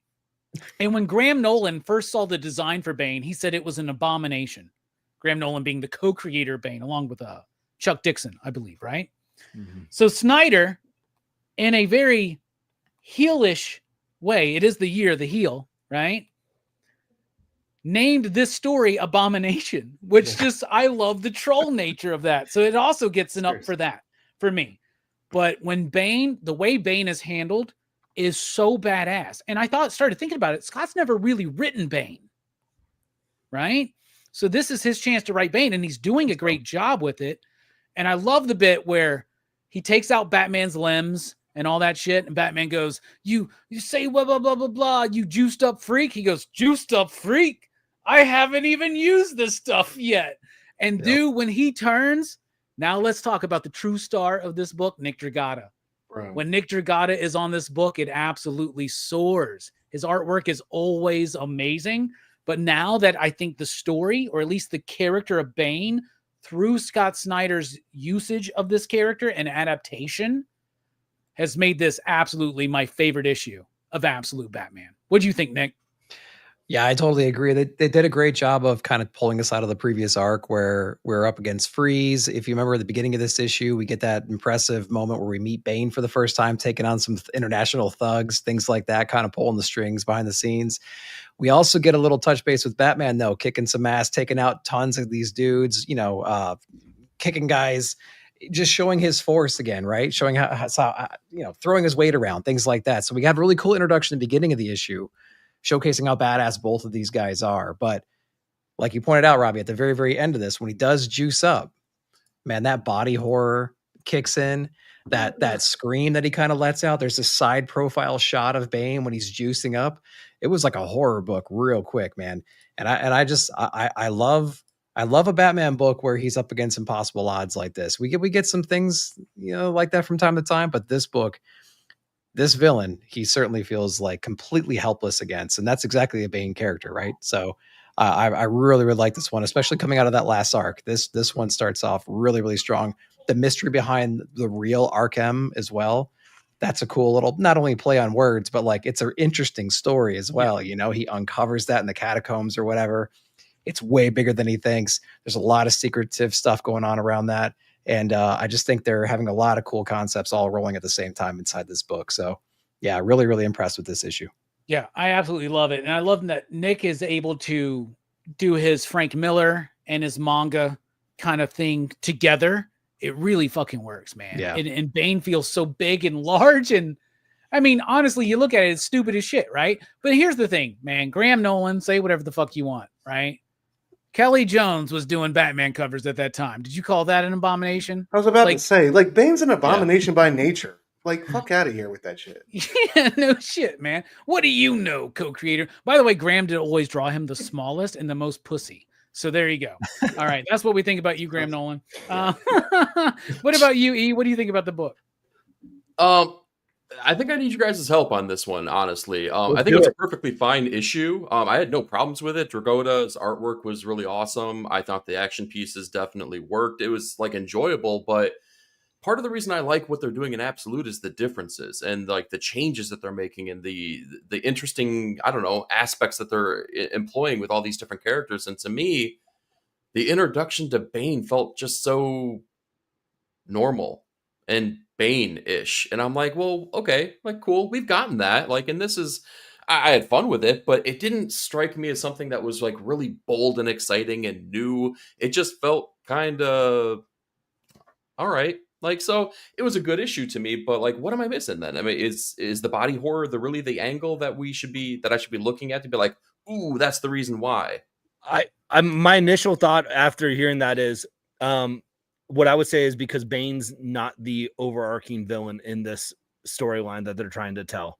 Like he was in Nightfall and like he was in City of Bane with Tom King's run, where it's a slow build. He's the kind of the archetype behind it. I think when they introduce Bane, they're introducing him as a powerful enforcer here that is being run by someone else. And so I think what they want to do is get Bane in right off the bat. It's not a mind game. It's not like slowly introducing Bane over 3 issues, and then like the final confrontation where he breaks him. Basically, it's like, let's break him right off the bat, literally almost kill Batman and do your part. And then I think we will see Bane slip away. So I think you're right. It's the most similar representation of who we know as a character. But I think for them, I think they wanted to have fun with the oversizedness of Bane. And I think Bane is more of a tool here to then allow whatever story they have going on of who's running it all. Because, in the first issue of it, we kind of saw the reverse of like the more sophisticated Joker kind of looking character at the end of issue 1. In recent issues, we've seen and they call some him of the Cronenberg nature of the Joker in the Absolute Universe, right? So you think Bane's crazy? Wait till we get to Joker, right? So that would just be my thought. Is that's how they're using it. And the other thing is the power of Bane, like the intimidating presence. Like think about the Dark Knight, right? The movie, the Dark Knight, right? Or not the Dark Knight, but the Dark Knight Rises. When Bane just puts his fucking hand on that dude's shoulder, and that dude is just shitting himself. Do you think you're that's what's happening at the beginning of this when he goes and like these dudes Robbie? These dudes have made peace, and he's all like, oh no, one of you has killed the other one and blah blah blah. Who's gonna that dude? Like, I love that. I love like we're showing what scale he already operates at, how easy it is for him, and to take out Batman like that and then juice up, the body horror aspect. That's fucking crazy. I don't know. It's just gnarly to me, man. And like I said, Absolute Batman is ridiculous and dumb as shit. But if you really just embrace that, like that's how I learned to love Death Knight or Dark Knight's Metal. Because I didn't really like that so much at first. But then when I just let go and just be like, Batman's got a fucking baby dark side on his shoulder he's using as a weapon. That's so stupid. It's so awesome. Right? And Bane has been my favorite part of this book so far. I think you should read. What's the THC laws like in California? Very lax. Yeah, I'm pretty sure. I think it helps. A $20 bill on weed. I think it helps to like abandon your expectations of the Absolute Universe. Like I've done that with this book, and I think it's helped. Like I'm reading Wonder Woman and I'm reading Martian Manhunter, and like I'm like, oh, they understand what it is. Not to say that Scott doesn't know what he's doing, but like I feel like they do a better job at that. Like a lot of the stuff in the Batman books has been like, this is kind of what we normally would see, just maybe a little twist on it here and there. But like the other books seem to take that to the extreme. This one really doesn't. So the introduction to Bane, what is an introduction to Bane? He's going to be powerful. He's going to be unstoppable. He's going to be not maybe be the main guy, but he's going to play his part. And it's going to feel like Batman is there's no way he could take him out, right? And that's your Bane character. That's exactly what we get. Yeah, the trope is he has huge body horror things going on right now. And it's just dope. Yeah. But that last panel where he's holding like that tiny Batman's cool, but that scene where he's like, oh, and he's like, it's like that side profile shot. Oh my God. It's like a moment out of Howling or American Werewolf in London. And then Batman drops to his knees and says, "What are you?" It's like that's the exciting part. It's not the difference of the absolute world necessarily. It's just a cool part, cool moment. Yeah. Cool moments. Moments are a big fucking deal. What about you? That's all life is a series of moments. Yeah, dude, I love this one. Dude, one of y'all have the issue handy? Can like somebody throw up that title page? Did y'all get Akira vibes? Like when the 100%. If you don't get Akira vibes from Nick Dragata, period. Oh my God, look at that, man. That's fucking. It's just beautiful. Yeah. I love this one, man. I thought Dragata was swinging for the fences. I like Bane. What Bane kind of. I feel like Bane is an echo or a bit of foreshadowing about what's going to happen to Croc. I think truly monstrous things are happening to Waylon right now, and it's really going to blow our mind when we see the end product of like whatever testing or experimenting they're doing. A couple of moments stand out for me on this artistically wise. There's that moment when Bruce is looking through the grate, right? And Alfred's on the phone. He's like, "What have you found?" He's like, "The real Arkham." And there's that shot, and he's like lit from below, and it looks just like that Mazzucchelli shot in Year One when he extinguishes the flame and puts the 1% on notice, and you see him lit from below. Like it almost seemed like panel for panel homage. From this point forward, none of you are safe. Yeah, exactly. Right. I don't know. It's just like I got little echoes of that, and then like that moment when he's like Nick and I were talking about it this weekend when he's on top of like the pipe and he's like the arc M, like all that the buried arc is beneath him, that giant black like cityscape kind of thing almost. It's such a brilliant shot. But yeah, I love how he was ready for everything he threw at him, and I love how Bruce was on a mission. He was, running through, criminals right and left. I think they said they ran out of ambulances early in the issue, trying to find out what happened to Waylon. Fucking Dick Grayson shows up. It says, "Fuck Batman." He just went. He just dove in. He bit off more than he could chew in a sense. I love that scene when he finds the Man-Bat skeleton. And he is immediately shook. He's like, I don't know what the fuck I've got myself into. He's like, what is this? You know what I mean? And Alfred, there's some like little bit of narration where Alfred says he can hear the fear in his voice, like for the first time. It was brilliant, man. I can't wait to see. I thought the introduction at the beginning of the issue with Bane and those two dictators and how he ensured another decade of war was great. Like I love seeing his intellect and the student history bit and him quoting old warlords and stuff like that. That was dope. So I love the character's design. I think it's brilliant. And I don't want to say it's like it's one note or two note in a good way, but it kind of is. I mean, these are the things you expect from Bane. I get that. I hear what he's saying about the absolute universe and wanting more dramatic, I guess, of a reinvention, but still it works for me. I think it incorporates awesome elements of like his character's legacy in dope ways. So yeah, this one was awesome. This was my number 2 pick. Hell yeah, man. And I like what you mentioned about Waylon because it adds more emotional weight to Killer Croc than I've ever seen from Killer Croc, except for maybe like an episode or two of the Batman animated series. You know what I'm saying? So that's cool. And I'm actually getting on board with the idea of all these typical Batman villains being his homies and his friends. Yeah. Like I'm getting on board with them as like a Stranger Things kind of gang, a Scooby gang or something, if you will. And that Arkham and all these experimentations, they're obviously getting into Waylon. Are they going to get into some others? Are we going to see some of these people split from him?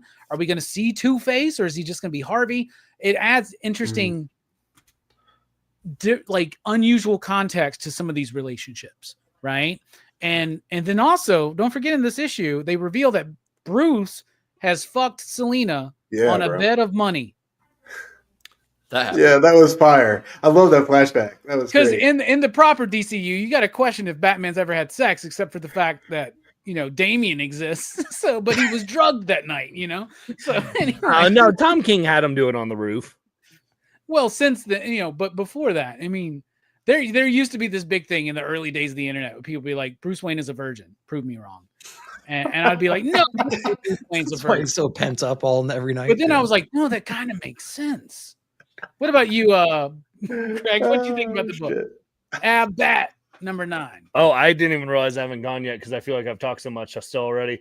Man, this is one that I've been hit or miss with on the absolutes for me. And I feel like this might be the one that like they're gonna take the least amount of risks DC is because it's still Batman, and if people are gonna get on board, they're gonna get on board because of familiarity with Batman. So I think that also might be a little bit of why we get the Bane. But like the last 2 issues, the Mr. Freeze arc didn't do it for me. I like it and I love the art. I love Martin's artwork. I love that stuff. It just didn't work. But like there's enough differences, like the panel where he sees Man-Bat's bones, like in Arkham, like that was cool. Like there's those moments, and there's enough of those. There's enough different that I think that it allows it to play. Again, it's one of those hit or miss. Like I'm not the biggest body horror type. I'm not the biggest, over the topness, but it's been a lot of fun for that. It's not my favorite absolute book, but I think it's the most consistently like fun. If that makes it, like for me, like it's just like I can go in like it's a summer blockbuster movie. I know what I'm getting. Like it's over the top. This is the Fast and the Furious of the absolute universe for me, and like I know what I'm getting with it. I know I'm getting the over to the top. You guys have all said it a little bit. You kind of just gotta shut it off sometimes, like you said with Dark Knight Metals. And I think when you can go at that and not pick it apart like that, I think you can have a lot more fun. Where like your storytelling in a Wonder Woman is more your like Oscar movie, where it's like a very much more, story based and how it's composed like that. So I'm enjoying it. It is not my favorite absolute book, and it's not my favorite Batman book. Okay, I can agree with that. All right. That was round 1, and we're an hour and 11 in. So let's have a quick round 2 so that we don't step on Verno's show. All right. So Nick, what's your second pick? Let's talk about one of the best drawn, best colored, most kinetic book out there right now, man. TMNT. We have issue number 9. Such a solid book, man. I mean, it's come up. I think since at issue 6, maybe 5, maybe a couple before. I think it was 6 is when we brought it, because 5 was the Derek Robertson one. Right. They were still separated. As soon as Juan steps in, right? Yeah. As soon as Juan steps in on full duties, I think it's been on the show every single month, and it's deservedly so. If you just go through this book, there are so many amazing fight scenes in this thing. So many things to look at on the page. The story is starting to come together as well. We have this mystery still with Splinter. That's going to be kind of funny to figure out as we go. But the brothers are getting back together now. They're becoming a little more unified, which is really fun to see. I mean, who doesn't want to see them on the page together, taking on whatever fodder they have in front of them? The compositions in here, there's so many times where like the building is cut out and you can see them and you can trace their steps through the building as they're fighting. And it's not lazy either. Like there's times where you could just kind of like let that go. There's stuff on the side. There's trees, there's roots, there's basements for no reason. There's sewer systems. There's so many cool things outside of that as well that are just so good. The colors in here are amazing.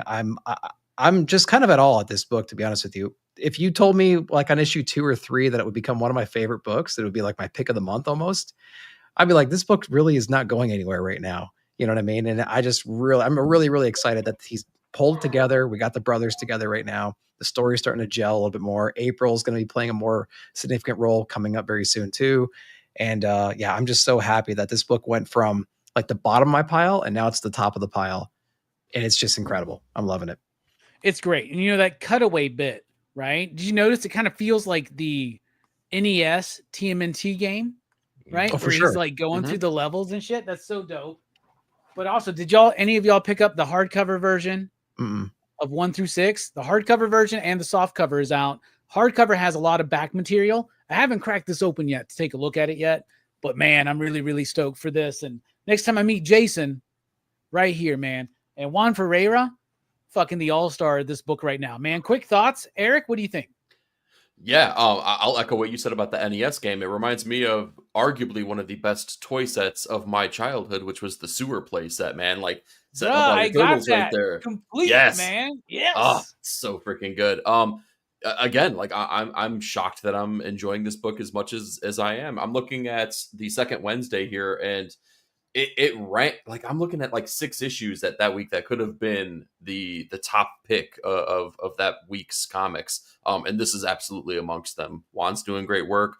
Jason keeps building. I love that. What they're doing with Mikey and how he has evolved as a character. He's not just, the party dude or whatever. Like, I mean, there's a lot of nuance. There's a lot of soul to that character. I like it. So this is a great pick. I love this issue. What about you, Stu? I'm not caught up on this one, so I'm a couple issues behind, but I'm loving seeing Juan get all the love. How much longer do we have Juan for? Because I know he's the artist for the foreseeable future, man. Oh yeah, great to hear. And knowing what he can handle as far as workload, I think we're golden. And why would you leave this gig? No, he's if perfect the for money's it, so. there, he's gonna stay. Oh, So, yeah. Heck yeah. yeah. And they're pushing numbers on this book. What about you, Greg? Speaking of pushing numbers, I'm pushing. I know you're a Jason Aaron fan. Yeah, and this book has been great. It kind of looked like Jason. You know, we talked about Cousins. we talked about that. I when I had him on the show that it was a shame that he has a better beard than me, but that's neither here nor there. But it's, I mean, everything you talked about, it's great. The artwork, the cutaway scene that he's been doing with the building, it's like a grown-up version of the Family Circus where you can see Billy's footprints all around the panel, right? You're seeing the fight scenes all around, and it's so good from those moments. There's a couple panels of like where the three brothers are like ready to fight, and then there's even the next panel you have the soldiers that they're fighting, and you just see them, and you just see it's from the perspective of the turtles with their weapons just dangling, getting ready. Like they're like, it's moments like that where Juan creates it, where I'm just like, man, keep doing you, man. Let the man cook, like, because it's been fantastic. Hell yeah. Great pick, Nick. We all love TMNT.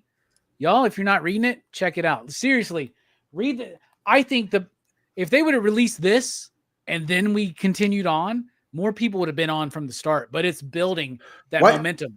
And think about it. Why didn't they go with Juan from the start though? Like, why did they want to have this dramatic rollout with all these different artists and stuff? Well, because they're homaging the micro series idea. Oh, okay. Raphael was introduced in those micro series, and I think that's what they were. Okay. They're kind of paying tribute to that, and you have a chance to have the top notch art. I mean, they didn't have slouches on the first 4 books either. No, they didn't. They were individual stories that wasn't, and people didn't like that. And it was a great way because we're also talking about a book that's been relaunched from a previous 150 issue run. That's maintaining continuity. Yeah, it's that's bringing in new readers. Holy shit! Sometimes the relaunch with the new #1 works, right? And this is a case where it works. But let's be honest, they waited 150 issues until they relaunched, right? Yeah. But what I like about those initial 6 issues is that it got us up to date on. Because it picks up a year after 150 or whatever. And I haven't read that Turtles run since the issue 20 something, right? And it picks up like a year after the events of 150. And it lets us know where the Turtles are, split apart, and then pulls them back together. Now, I think that it would have worked better as a series of one-shots leading into a new #1. Like if issue number 6 was the new #1 or something like that. But then it wouldn't have worked as an issue #1. So I don't know, but here's how it's worked out for IDW geniusly, because people are talking about this book, people are into the book, and it's flowing. And it's a way to trust your audience to be there and organically grow over 6 months. And that's what's happened. And it's always in the top 10 comics right now. And it's been a long time, if ever, since Turtles has been in the top 10. I don't know if they've ever. I'm glad they got a win, because didn't they have Transformers before Skybound got it? Yeah. IDW. And they lost Transformers, they lost Joe, they lost Sonic. Did they lose Sonic? No, they have Sonic still. They still do Sonic. Their IP is Sonic, and Sonic and Turtles keep them alive right now. Yep. Yeah, they lost all the Hasbro shit. Yeah, that's what happened. All right, Eric, next pick. It's crazy that we've gone this far without talking about a DWJ finale, but it's time to talk about The Moon is Following Us, number 10. It's everything you would expect from a Daniel Warren Johnson finale. It's heartfelt. It pulls on the heartstrings.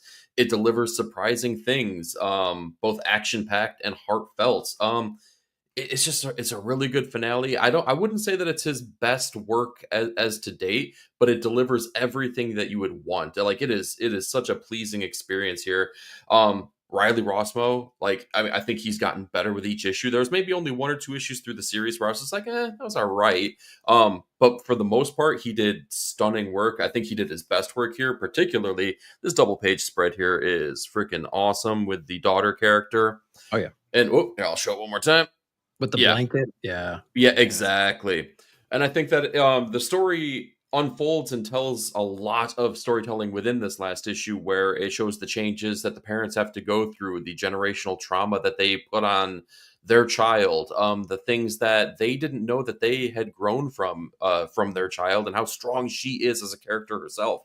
I thought it was a beautiful coda at the very ending, which at first frustrated me, but as I read it and went through it, it felt very quick the way that everything had presented itself and played out, without giving too many spoilers away of how that really wraps up.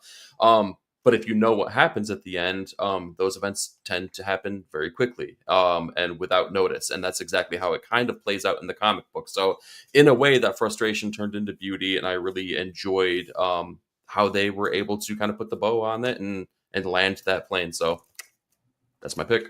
I agree with what you say about the end, the tail end there. You know, it does kind of feel kind of wrapped up real quick for the amount of time. You know, I feel like they could have been structured maybe a little bit differently. Riley Rossmo, some of the best artwork I've seen from him. And thank God that somebody found a project for Riley that was appropriate for Riley. You know, don't put him on a Robin book. Don't put him on a Harley Quinn book.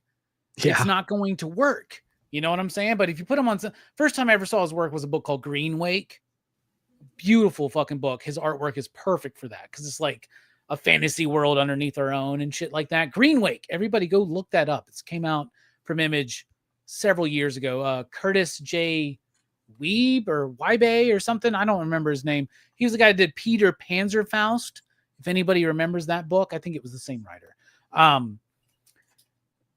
My thoughts on it real quick, just briefly, is compared to other DWJ works, it was okay.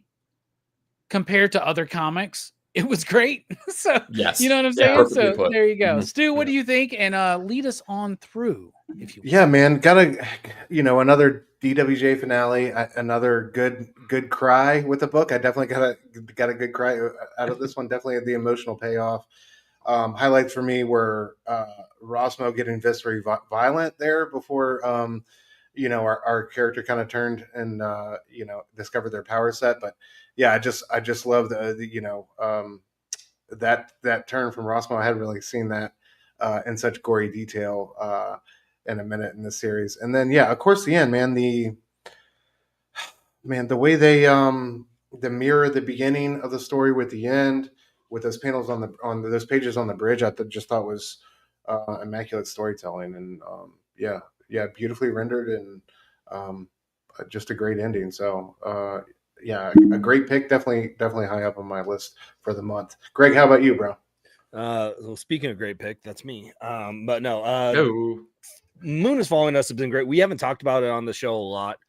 I think it's one of those things, like, Daniel Warren Johnson has been so consistently good for so long, like that, like, we're always like, you got to wow us. It's like why college athletes, once they win the Heisman Trophy, like, it's very hard for them to win it again, right? Because they're like, oh, you're still doing something impressive, but we've seen this before. So, like, Daniel Warren Johnson is so good that it's like, we're just like, oh yeah, this is but I mean, sticks the landing. That's something that's great. You know, I think this one, I think we'll read really well in trade. I know some people that said, hey, they're holding off on it. I think this will be really good. Doing the whole pairing of Riley Rossmo and Daniel Warren Johnson switching off on the art for the different, worlds, I think was very smart to do. And it allows the book to just flow very well because they have similarities in their art style, but still very much differences. And I think so it's not jarring to have the real world and the dream world. And so to get this, it's hard to stick a landing. How often do we talk about number one books on here and then we don't talk about them again, right? Like, so to stick a landing, I think was top notch here. And that's Daniel Warren Johnson is one of my favorite writers out there. And that's not even talking about art, like just writer alone is one of my favorites. So like when you have both of those, man, I can't wait to see what he does. So I thought it was a great book series. And I thought Robbie described it perfectly. What about you, Nick? Yeah, same thing. I thought it wrapped up pretty well. The very ending, hit me for sure. So yeah, it's definitely the book that helps shed a tear for the month. I think it's going to make a great collected hardcover edition. And if you haven't read it yet, I highly recommend checking it out. It checks most of the boxes that you'd expect from a D-Dubs book. And I love the alternate art duties as well. So yeah, really solid run overall. Oh yeah, I want to highlight this comment from Taki. Taki, by the way, Stand By Me is on Monday, so don't forget you signed up for that. I finished Rare Flavors today. Is trying hard to get out of Layla's shadow. Very hard to separate the two books without comparing them. Same can be said with DWJ. I agree. Also, Rare Flavors has a hardcover coming out. So get ready for that. It's going to go right along with the mini Layla Star. Stu, what you got? All right. I'm going to jump on my Marvel bandwagon. I'm going to go Imperial number 1, Jonathan Hickman. Who was it? Federico Vincentini. This was a couple artists on this one, right? Yeah. Is there? Oh, Yeah. Well, they all did a great job. I thought this book was thoroughly consistent, both artwork and storytelling wise. Yeah, it's dope to see with Hickman play on the Marvel cosmic world. Great to see the the World Breaker Hulk back. I love him kind of being the anchor point for the story, and yeah, I love all the concepts they're playing with. This is not necessarily I'm a world that I'm familiar or at home or even interested in, but this book has definitely had me interested in. I took the bait. I think it's a cool little mystery. I can't wait to see where it goes. This poison, this toxin that's killing all these heads of state across the cosmic coalition, as it were, and all these big power players involved and throwing suspicions at one another. So it was a super dope opening. This book kind of came out of nowhere for me, but I think this is Hickman doing what he does best, and it was a pleasant surprise. So I'm gonna throw Imperial number 1. I liked it. I really enjoyed it. It was my pick of the week. It was also the first week of the month, so there wasn't a lot of like competition. But I did like it. I liked it a lot. I thought that the premise was cool. I like the idea of having like Hulk back in. I love how they're talking about his son's been killed. I'm like, when the fuck did that happen? That's a cool moment. Like that would be a cool moment. Panel, kind of. Yeah. Maybe you could have led the first issue with that or ended the first issue with that or something. But nobody cares. Yeah, but I like the whole idea of it. And it's interesting enough, Jonathan Hickman doing space opera.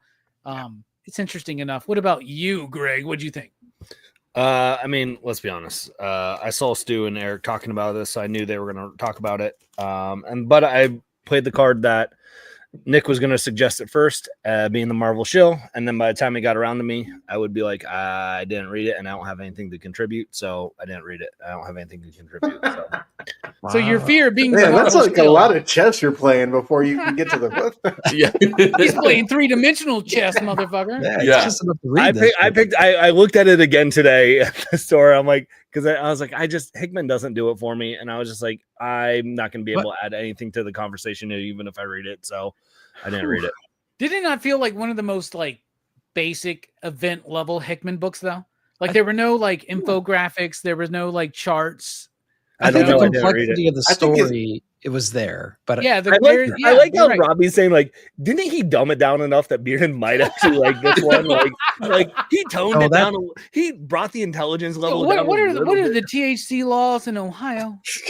What about you, Nick? What'd you think, man? No, I liked it a lot. The biggest compliment I can give it was it took a bunch of characters I don't give a crap about in any other book, and they put them in a setting that I could care less about, and added a political drama around it, and it made it interesting. That's like the biggest compliment I can give him. So, I mean, kudos. I don't know how he did it, but he did it, and I'm excited for issue 2. Another thing is there's like 2 or 3 different artists on this book, and like just like Stu, couldn't tell. I couldn't tell. I didn't even know. They did a great job with that. Yeah. And the art was good. Like it wasn't bad. It wasn't your typical Marvel artwork, where they just have to draw people, drinking coffee, talking about their feelings. What about you? 9-panel grids. That's all you guys do in California. Yeah, that's it. I think the best thing it did was like set the stage for something that's going to be cool and exciting for people that aren't really hip to a lot of these characters. Some of them who haven't been cosmic in a little bit. Hulk, I'm sure it's got its fans out there, but I feel like it doesn't get talked about quite often. So maybe introducing him back into the cosmic landscape is going to be a cool, exciting thing for that character. Nova never gets enough love. So it's cool to see him get, really exciting. The Shi'ar Empire, like all of these Dick things. Rider too? I love Dick Rider. Dick Rider. I mean, come on. Yeah, of course. And Star-Lord being there, if you've read the Al Ewing run of Guardians of the Galaxy, there's a lot of cool things that they're playing with, and they're going to make Jonathan Hickman is doing what Marvel is paying him to do, and they're setting the table to allow other creators to come on and take these exciting things that he is setting the table for and hopefully run with them and make them as exciting as they possibly could be. Will they do that? Who knows? Will Imperial probably be entertaining as you can possibly get at Marvel, yeah, probably. So I'm along for the ride for sure. 4 issues, but with a few tie-ins, a few little mini series to go along with it. She-Hulk's involved. It seems like it could be cool. That was a decent pick, Stu. I like that. No, my list has gotten evaporated with. I just appreciate somebody else picking a Marvel book. You're welcome. I fell on the sword. Thank you. I really feel like. Oh, don't worry. I'm going to even it up later. What about you, Bearded? What do you think? What's your next pick? This is tough. Robbie, you mentioned the book. You're like, it's too long of a title. Absolute Martian Manhunter. So I said, you know what? I'm going to pick an even longer title, and I'm going to go with Image Comics. We're taking everyone down with us. Yes. Issue number 4. We mentioned issue number 3. I think Nick mentioned it last month.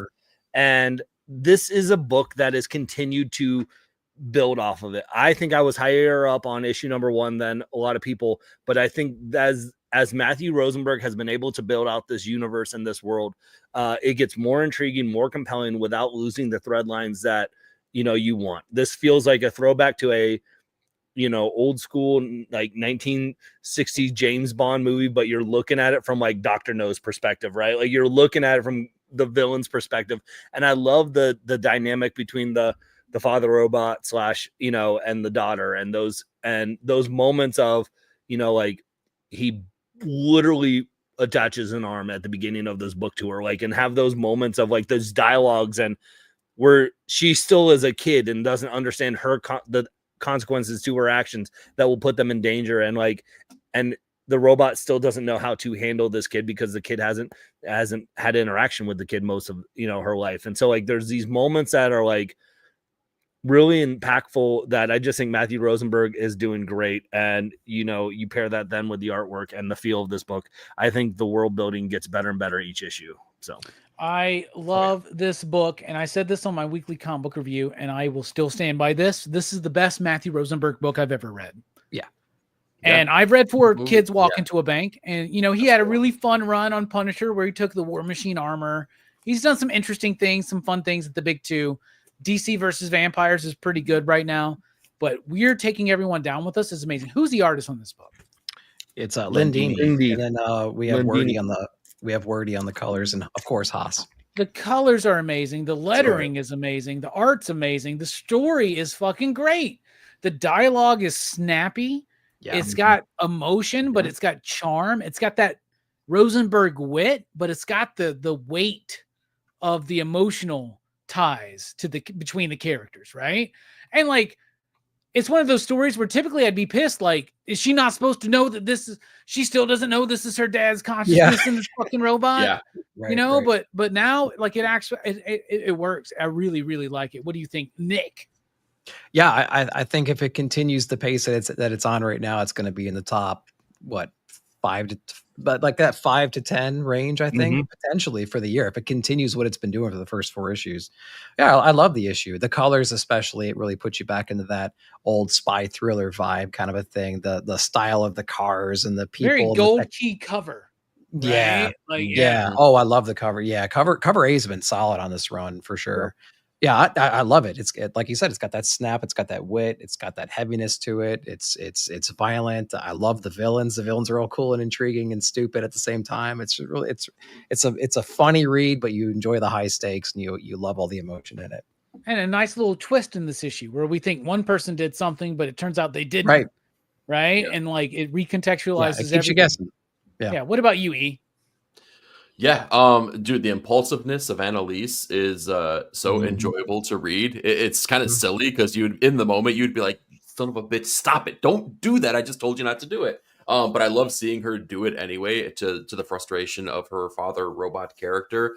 And echoing what Nick said, the Rosenberg is doing something special because characters that you shouldn't give a shit about, you do, and it's so incredibly intriguing. They had that moment in this issue where they're in the movie theater and they're kind of plotting and talking about like what's happened, and he snaps the dude's neck in front of him. Every moment from every character, regardless of how much time they have on the page and panel, is so freaking good. And then they put the popcorn bucket on top of his head before they peace out. So Robbie, you'll get this. All I can think about when that scene, he kept going, shoosh. Yeah. That reminded me of that stupid wrestler, Chad. It's enjoyable from start to finish. Every issue has been that way. This one is no different. I'm just excited to see where they're going to keep going with this, especially with the revelation that happens with the meeting of two characters in this one. So it's really, really exciting. In fact, I just went to one of my local shops today, and they had Rosenberg in there, so I happened to be able to get a signed copy of his show. Oh, what? Nice. Yeah. And gang, he got one for each of us that he's sending. That's so nice, Eric. Oh, That's so crazy. bro. Don't worry. You don't have to Thanks, send me man. mine. I got a signed poster, so I'm all good. So it's Okay, good to know. Good to know. It's all good. He sent a take his signed extra poster to copy. every comic shop, so I got one. He sent like Oh, I own a comic shop. But look at me. I don't own a comic shop. I just work for one. What about you, Stu, man? Yeah, so I don't know if I'm like on y'all's level with this book as, in terms of enthusiasm and excitement. But no, that said, I've Where are you at? Virginia? yeah, man. What's the THC laws? The Like, laws in in Virginia? If you don't like a book that Robbie likes, where do you live? You are too sober. That said, let me just talk, dude. Robbie, I second what you say about the dialogue, though. It's fantastic. I do find myself getting more and more invested in, these two's relationship and the art, dude. I don't know Lindini from anything, but what was their background before this? Because it's been like in the same way that Zawadzki on Assorted Crisis events is kind of taking me by surprise. I've never seen or heard of this artist before, but I think they're doing an amazing job, and it's dope to see Wordy on another fantastic indie project. Colors are great, man. Like I said, that gold key kind of energy, man. Mm-hmm. Real fun stuff. Very Italian influence with the colors at times, man. Like I don't see like any other mid-century credit. Italian in a way, if that makes Yeah. sense. Yeah, but real good. I guess I'm a little more wait and see, but it's regardless, it's solid. All right, man. All right. Fuck yeah, man. It's been a great conversation so far. Let's break it. At the risk of being the Marvel shill of 2025, I don't give a fuck.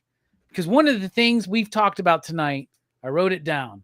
We've mentioned this word multiple times, moment. Do you remember that moment this happened? Now, Greg, I see you there with the Yeet shirt. I've recently gotten back into wrestling starting in December, and I've been fucking engaged for like half a year now, right? And it's made me remember things. When you think about certain wrestlers and certain events in the WWE or WWF or WCW or AEW or whatever the fuck you watch, right? New Japan, whatever the fuck it is. Nobody really remembers the nuance of the story or how the story played out, but we remember the moments. Like this year, we'll remember the moment Dom won the Intercontinental Championship at WrestleMania. That was a moment, right? That was a moment the crowd got behind. When Cena goes heel, that's a moment we're going to remember, right? Let's go back in time. When Hulk Hogan dropped that leg drop and joined the NWA or NWO and was... Could you imagine if Hulk Hogan joined the NWA? Oh, that's a whole nother storyline there, Robbie. His dumbass will probably try to, too.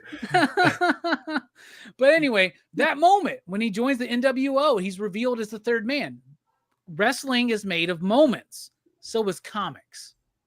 We talk about The Watchmen. We can talk about the technical skill and craft of that book. But we can also go, man, do you remember that moment when Ozymandias says, I've already done it? Do you remember that moment where Rorschach says, you're going to have to kill me then? And Dr. Manhattan does. I thought you were talking about an octopus coming on the street. I thought that was the moment. That was a big, but that's a book full of moments. Comic books need to have more moments like that. And I'm very critical of Marvel, but they put out a book this month that has a moment. And I'm going to go with Spider-Man and Wolverine #2. Let's go. Mark Guggenheim writing it. Kari Andrews on the artwork. The moment I'm talking about is, y'all remember that moment where Spider-Man thought Wolverine killed his parents and he knocked his fucking jaw off? And then Wolverine went into berserker mode and just fucking came at him and cut him up and stabbed him through the fucking stomach. Holy shit, was this book fucking awesome or what, dude? It was dynamic. It was kinetically charged. It was filled with moments. It had the best of the early 90s as far as vibe. It even had that bit, the centerfold type thing in the beginning where we had to turn the book over on its fucking side.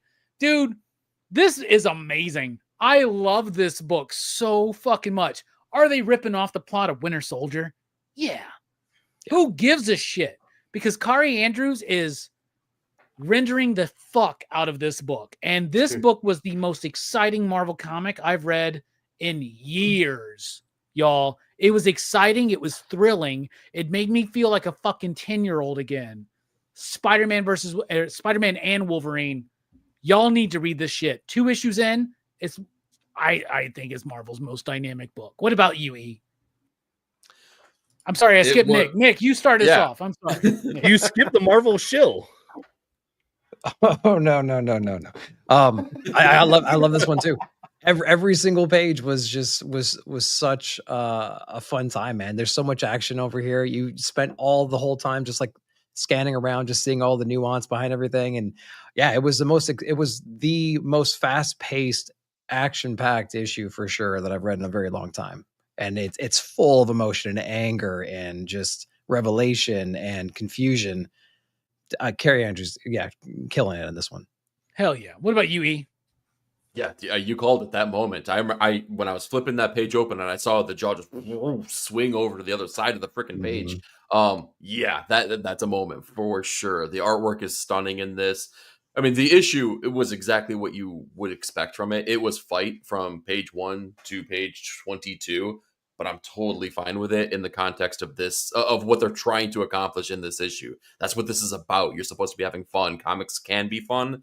This was totally fun, and it showed the power that Peter has too, man. Because he's always restrained, he's always pulled back. Yeah. In that moment, he didn't have to hold back. He's like, "Screw it, I'm gonna knock this dude's jaw off," and absolutely does. So, story light on plots and stuff like that, but I don't care. It was awesome. And when Wolverine goes berserker and starts coming at him, and he's doing those like it's what Scarlet Spider Ben Reilly called impact webbing, you know.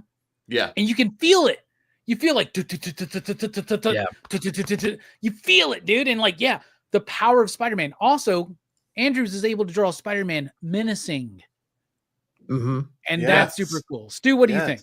Dude, loved it. Like you guys are saying, like on the last page, I think of the first issue, and then like I think a couple issues into that, I love how big and huge and physically imposing Spidey is. Yeah, man. And it's just you see that raw, unfiltered anger, but I just love between this and Spider-Man Reign that Andrews has done recently, just the love letter he's really writing to all of us who grew up in the 90s with these characters. And yeah, but this was just spectacular. I loved every page of it.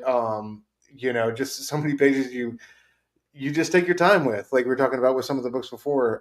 And dude, the last shot, one of my favorite parts was like Wolverine's feral black eyes. Like, that's so good.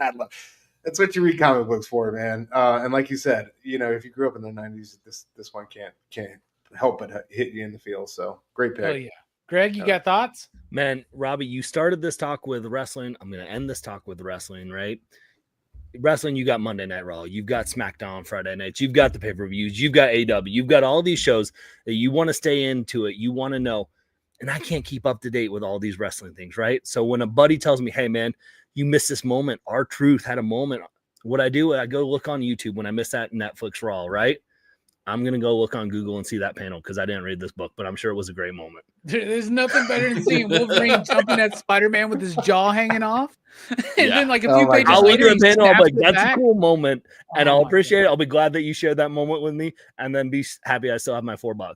So. Hell yeah. Did you know that R-Truth came out and cut his hair off, man? And then I'm like, I got to go watch that promo. Like, oh, cool. So you're just doing that for me. You watch Netflix Raw and you're saying, watch this promo is worth your time. Marvel, give us more moments, and we're going to talk about them. So there you go, right? Marvel's got plenty of moments.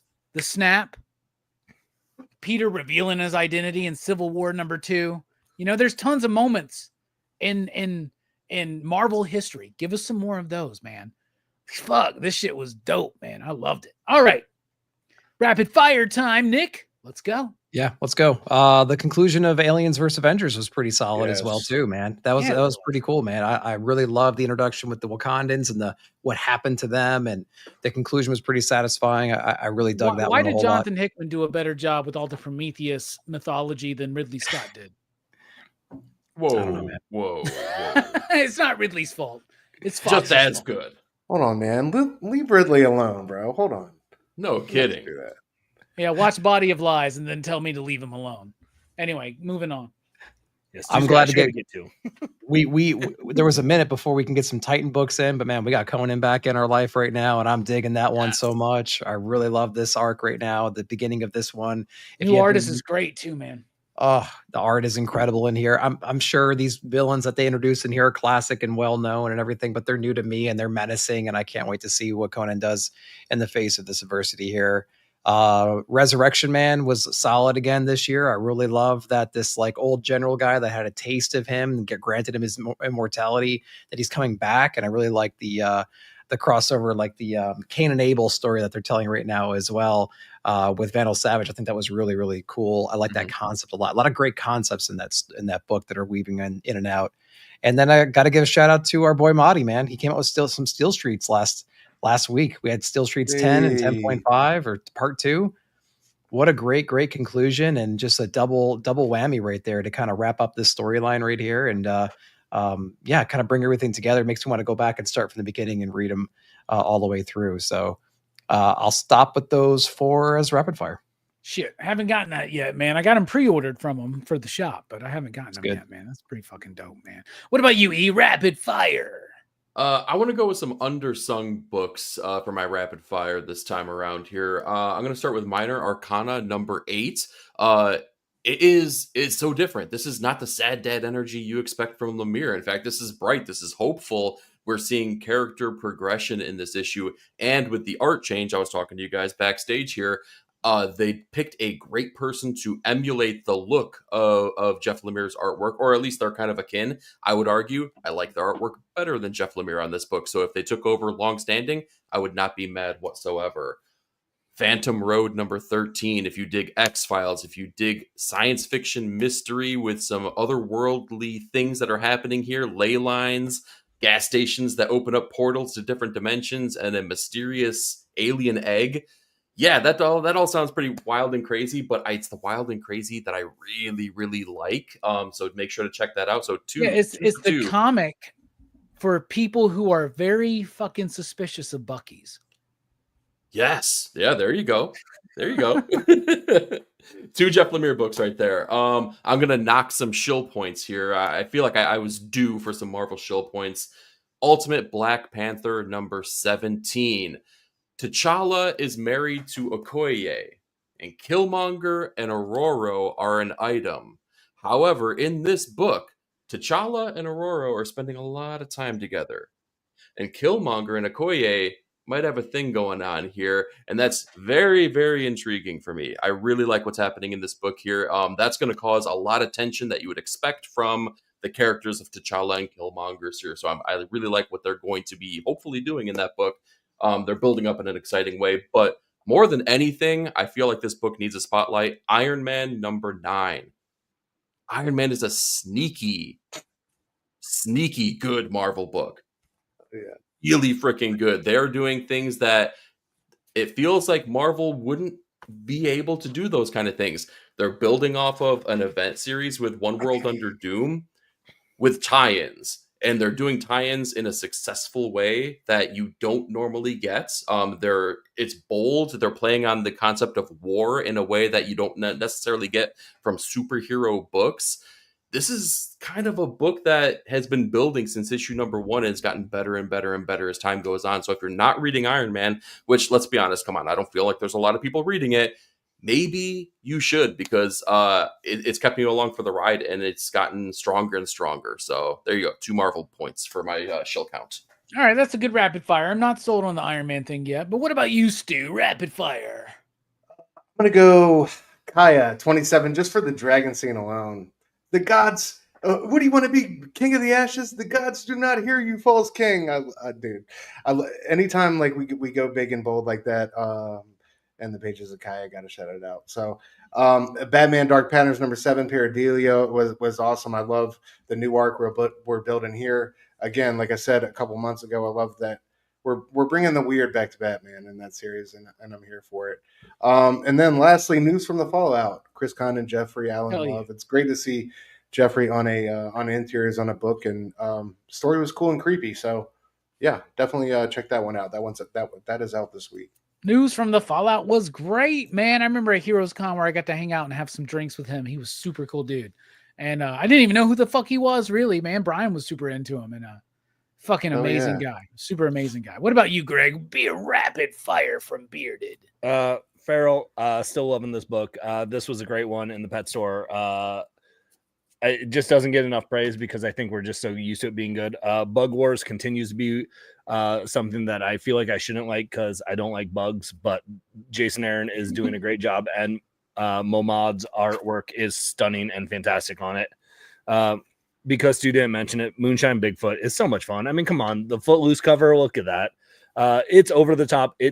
It's goofy. I feel like I would love this so much more if the state of Ohio had a laxer law on THC, according to Robbie. Actually, I think we're fine, but I just had to make that joke for him. What's your moonshine laws like? Trust me, we're good.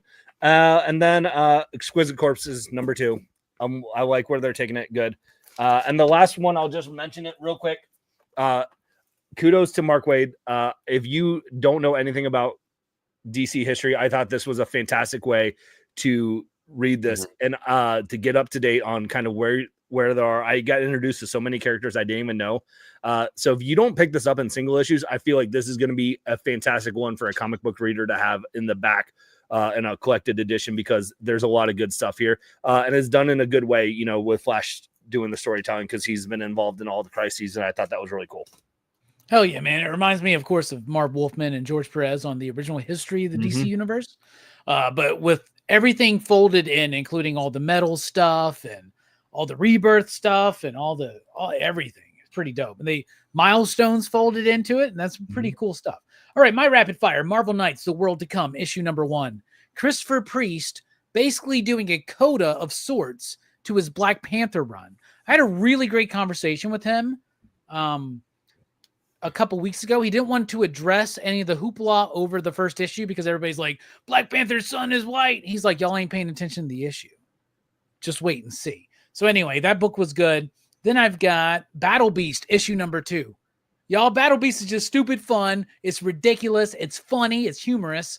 But at the same time, it's just badass. And Ryan Ottley's best work in ever, I think, 100%. Then we got Superman Unlimited, issue #2. I actually like Dan Slott's second issue of Superman Unlimited even more than issue #1. I think is a pretty new, cool direction for Superman. Then we've got Vanishing Point, issue #2. Mark Russell doing his take on the Jetsons. Surprised nobody else has mentioned that book tonight, because I know y'all three over there in particular are big Mark Russell heads. But that book was super fun to me. Benjamin, issue #1. What if Philip K. Dick just randomly came back alive today? What would that journey be like? What would that conversation be like? It's kind of what's going on in Benjamin #1. I like that. Hyde Street #7 opened up 3 new monster cereals that I really, really want. I thought those covers look so good. Yeah, I know, man. I'm so sorry. I want a peanut butter or a Dr. Peanut Butter and Mr. Jelly. I really want one of those cereals, man.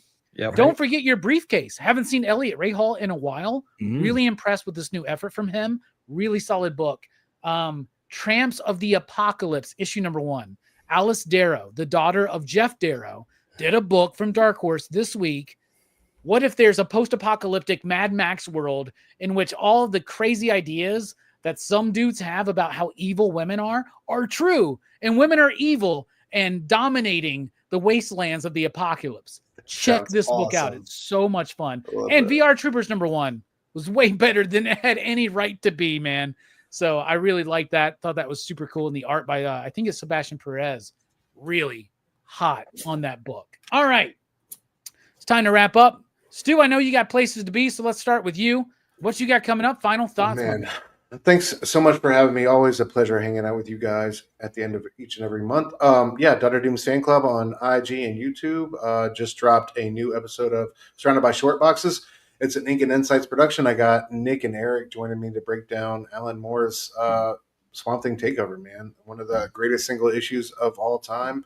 So make sure you check that out. It just dropped this morning. And of course, Ink and Insights every Wednesday night, 9:30 p.m. Eastern, across the Dr. Doom's Fan Club and 9-Panel Grid channels. Thanks again for having me, fellas. Really appreciate it. Well, hold on. There's one more thing. Oh, Give me just a second. you're fine. Yes, and I'm heading right over to Blood Splatter Chatter right now to review 28 Years Later. So check me out. If you didn't get enough stew in these past 2 hours, You can never have enough stew. Another You hour never or have so enough, over Stu. there. Stu, Oh, we yeah. love you. Thank you so much, man. Love you Looking forward to guys. this, man. You've Oh, yeah. been the best as Thanks, part of this guys. panel, man. Thank you so Man, much. Man. thank you so much for having me at the top of year. It's been a joy to tag along each and every month. So Hell station. yeah. Oh yeah. Yeah. Brian Later, was telling fellas. me, like, I'll be ready for July. I'm like, bro, I don't know if we got room for you anymore, man. Like, we got a good thing going. We don't want to fuck it up. You know what I'm saying? Anyway, Nick, final thoughts. What you got coming up? Yeah, just the normal stuff, man. Just my Wednesday videos. I got Nick at Night coming out Saturday nights, and yeah, I guess you got some spoilers of what my favorite books of the week are going to be inside of here. But this Friday, actually, tomorrow is the all different Blame Fable show, episode number 18. Can't believe it. We're going to be coming back there. Probably taking some time off next week, and then the 11th we're going to have some special ladies on for that month of July. So stay tuned to social medias for all of that. But yeah, man, it's always a pleasure. Thanks for having me again. Oh yeah, links to all of these channels, by the way, in the description down below. Eric, thank you for being here. Final thoughts. What you got coming up? My absolute pleasure. It's always fun joining you guys talking the best monthly comics. Similar to Nick, I'll be over at Fable's show on Friday here. That's going to be a blast of a time. Other than that, I have on the pull list, which normally would drop every single Sunday. Flight delays definitely threw that for a loop this week here, but I'm going to be back on schedule for that. Also, this upcoming Wednesday here, our special Ink and Insights special here, where we go over the Heroes Con Hangover, where we go over all the crazy creators that we saw, the books that we picked up, the experiences that we had. Right next to me, you guys can't see it off camera here, I have a table that is absolutely overflowing with things that are definitely story worthy. So I can't wait to get together with Nick and Stu and talk over all the details. Oh, yeah. Hell yeah. Greg, thank you for being here. You Yeah. are another cherished part of this show. I forgot to send you this, but I am, because I don't know, I even have access to it, but I am on Fable's channel next week talking, I think, Wanted or True Romance. I don't know which one we're doing, but I forget, but I'll be prepared for either one of those. Next week is You Come in Peace. I don't know. No, I don't know. Then in 2 weeks, I don't know. Then I don't know. I'm on his channel at some point talking about Wanted, so I don't know. Fable, you might want to call Greg. There's the Action Fest lineup. Okay, so it's in 2 weeks. I don't know. Okay, it's still before I see you again, so that's all I'm doing. I'm helping. Had me worried. I'm on True Romance, and I'm like, is that next week? Oh my god! Good, that's what I'm here for. So let's go to what I do know I have. I did just drop an interview with Tim Sheridan. We talked about his Alan Scott run that just was nominated for an Eisner, and we dig into how Alan Scott deals, and kind of is a forefront of this DC Pride that they did. I got a couple indie comic creators coming up the next couple weeks, and then a couple big names coming up in July that aren't recorded, so I don't want to drop it just yet, but Nice. they're going to be fun. So there's some, but it's some big names, so it'll be good. So Hell Sweet. yeah. For me, you can join me over at Blood Splatter Chatter on Sunday. We're doing the next 2 episodes of Masters of Horror, Dear Woman and Cigarette Burns. I think Eric's going to be there for that too. I will. And don't forget that Blood Splatter Chatter is going live right now, talking about 28 years later.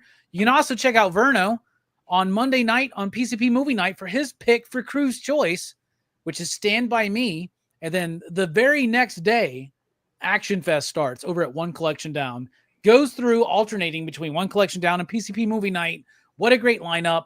What a great batch of shows with a great batch of people to talk about. So anyway, we're dipping out. We love you. Best comics of the month. If you're watching on the replay, let us know what you think in the comments down below. We're dipping out.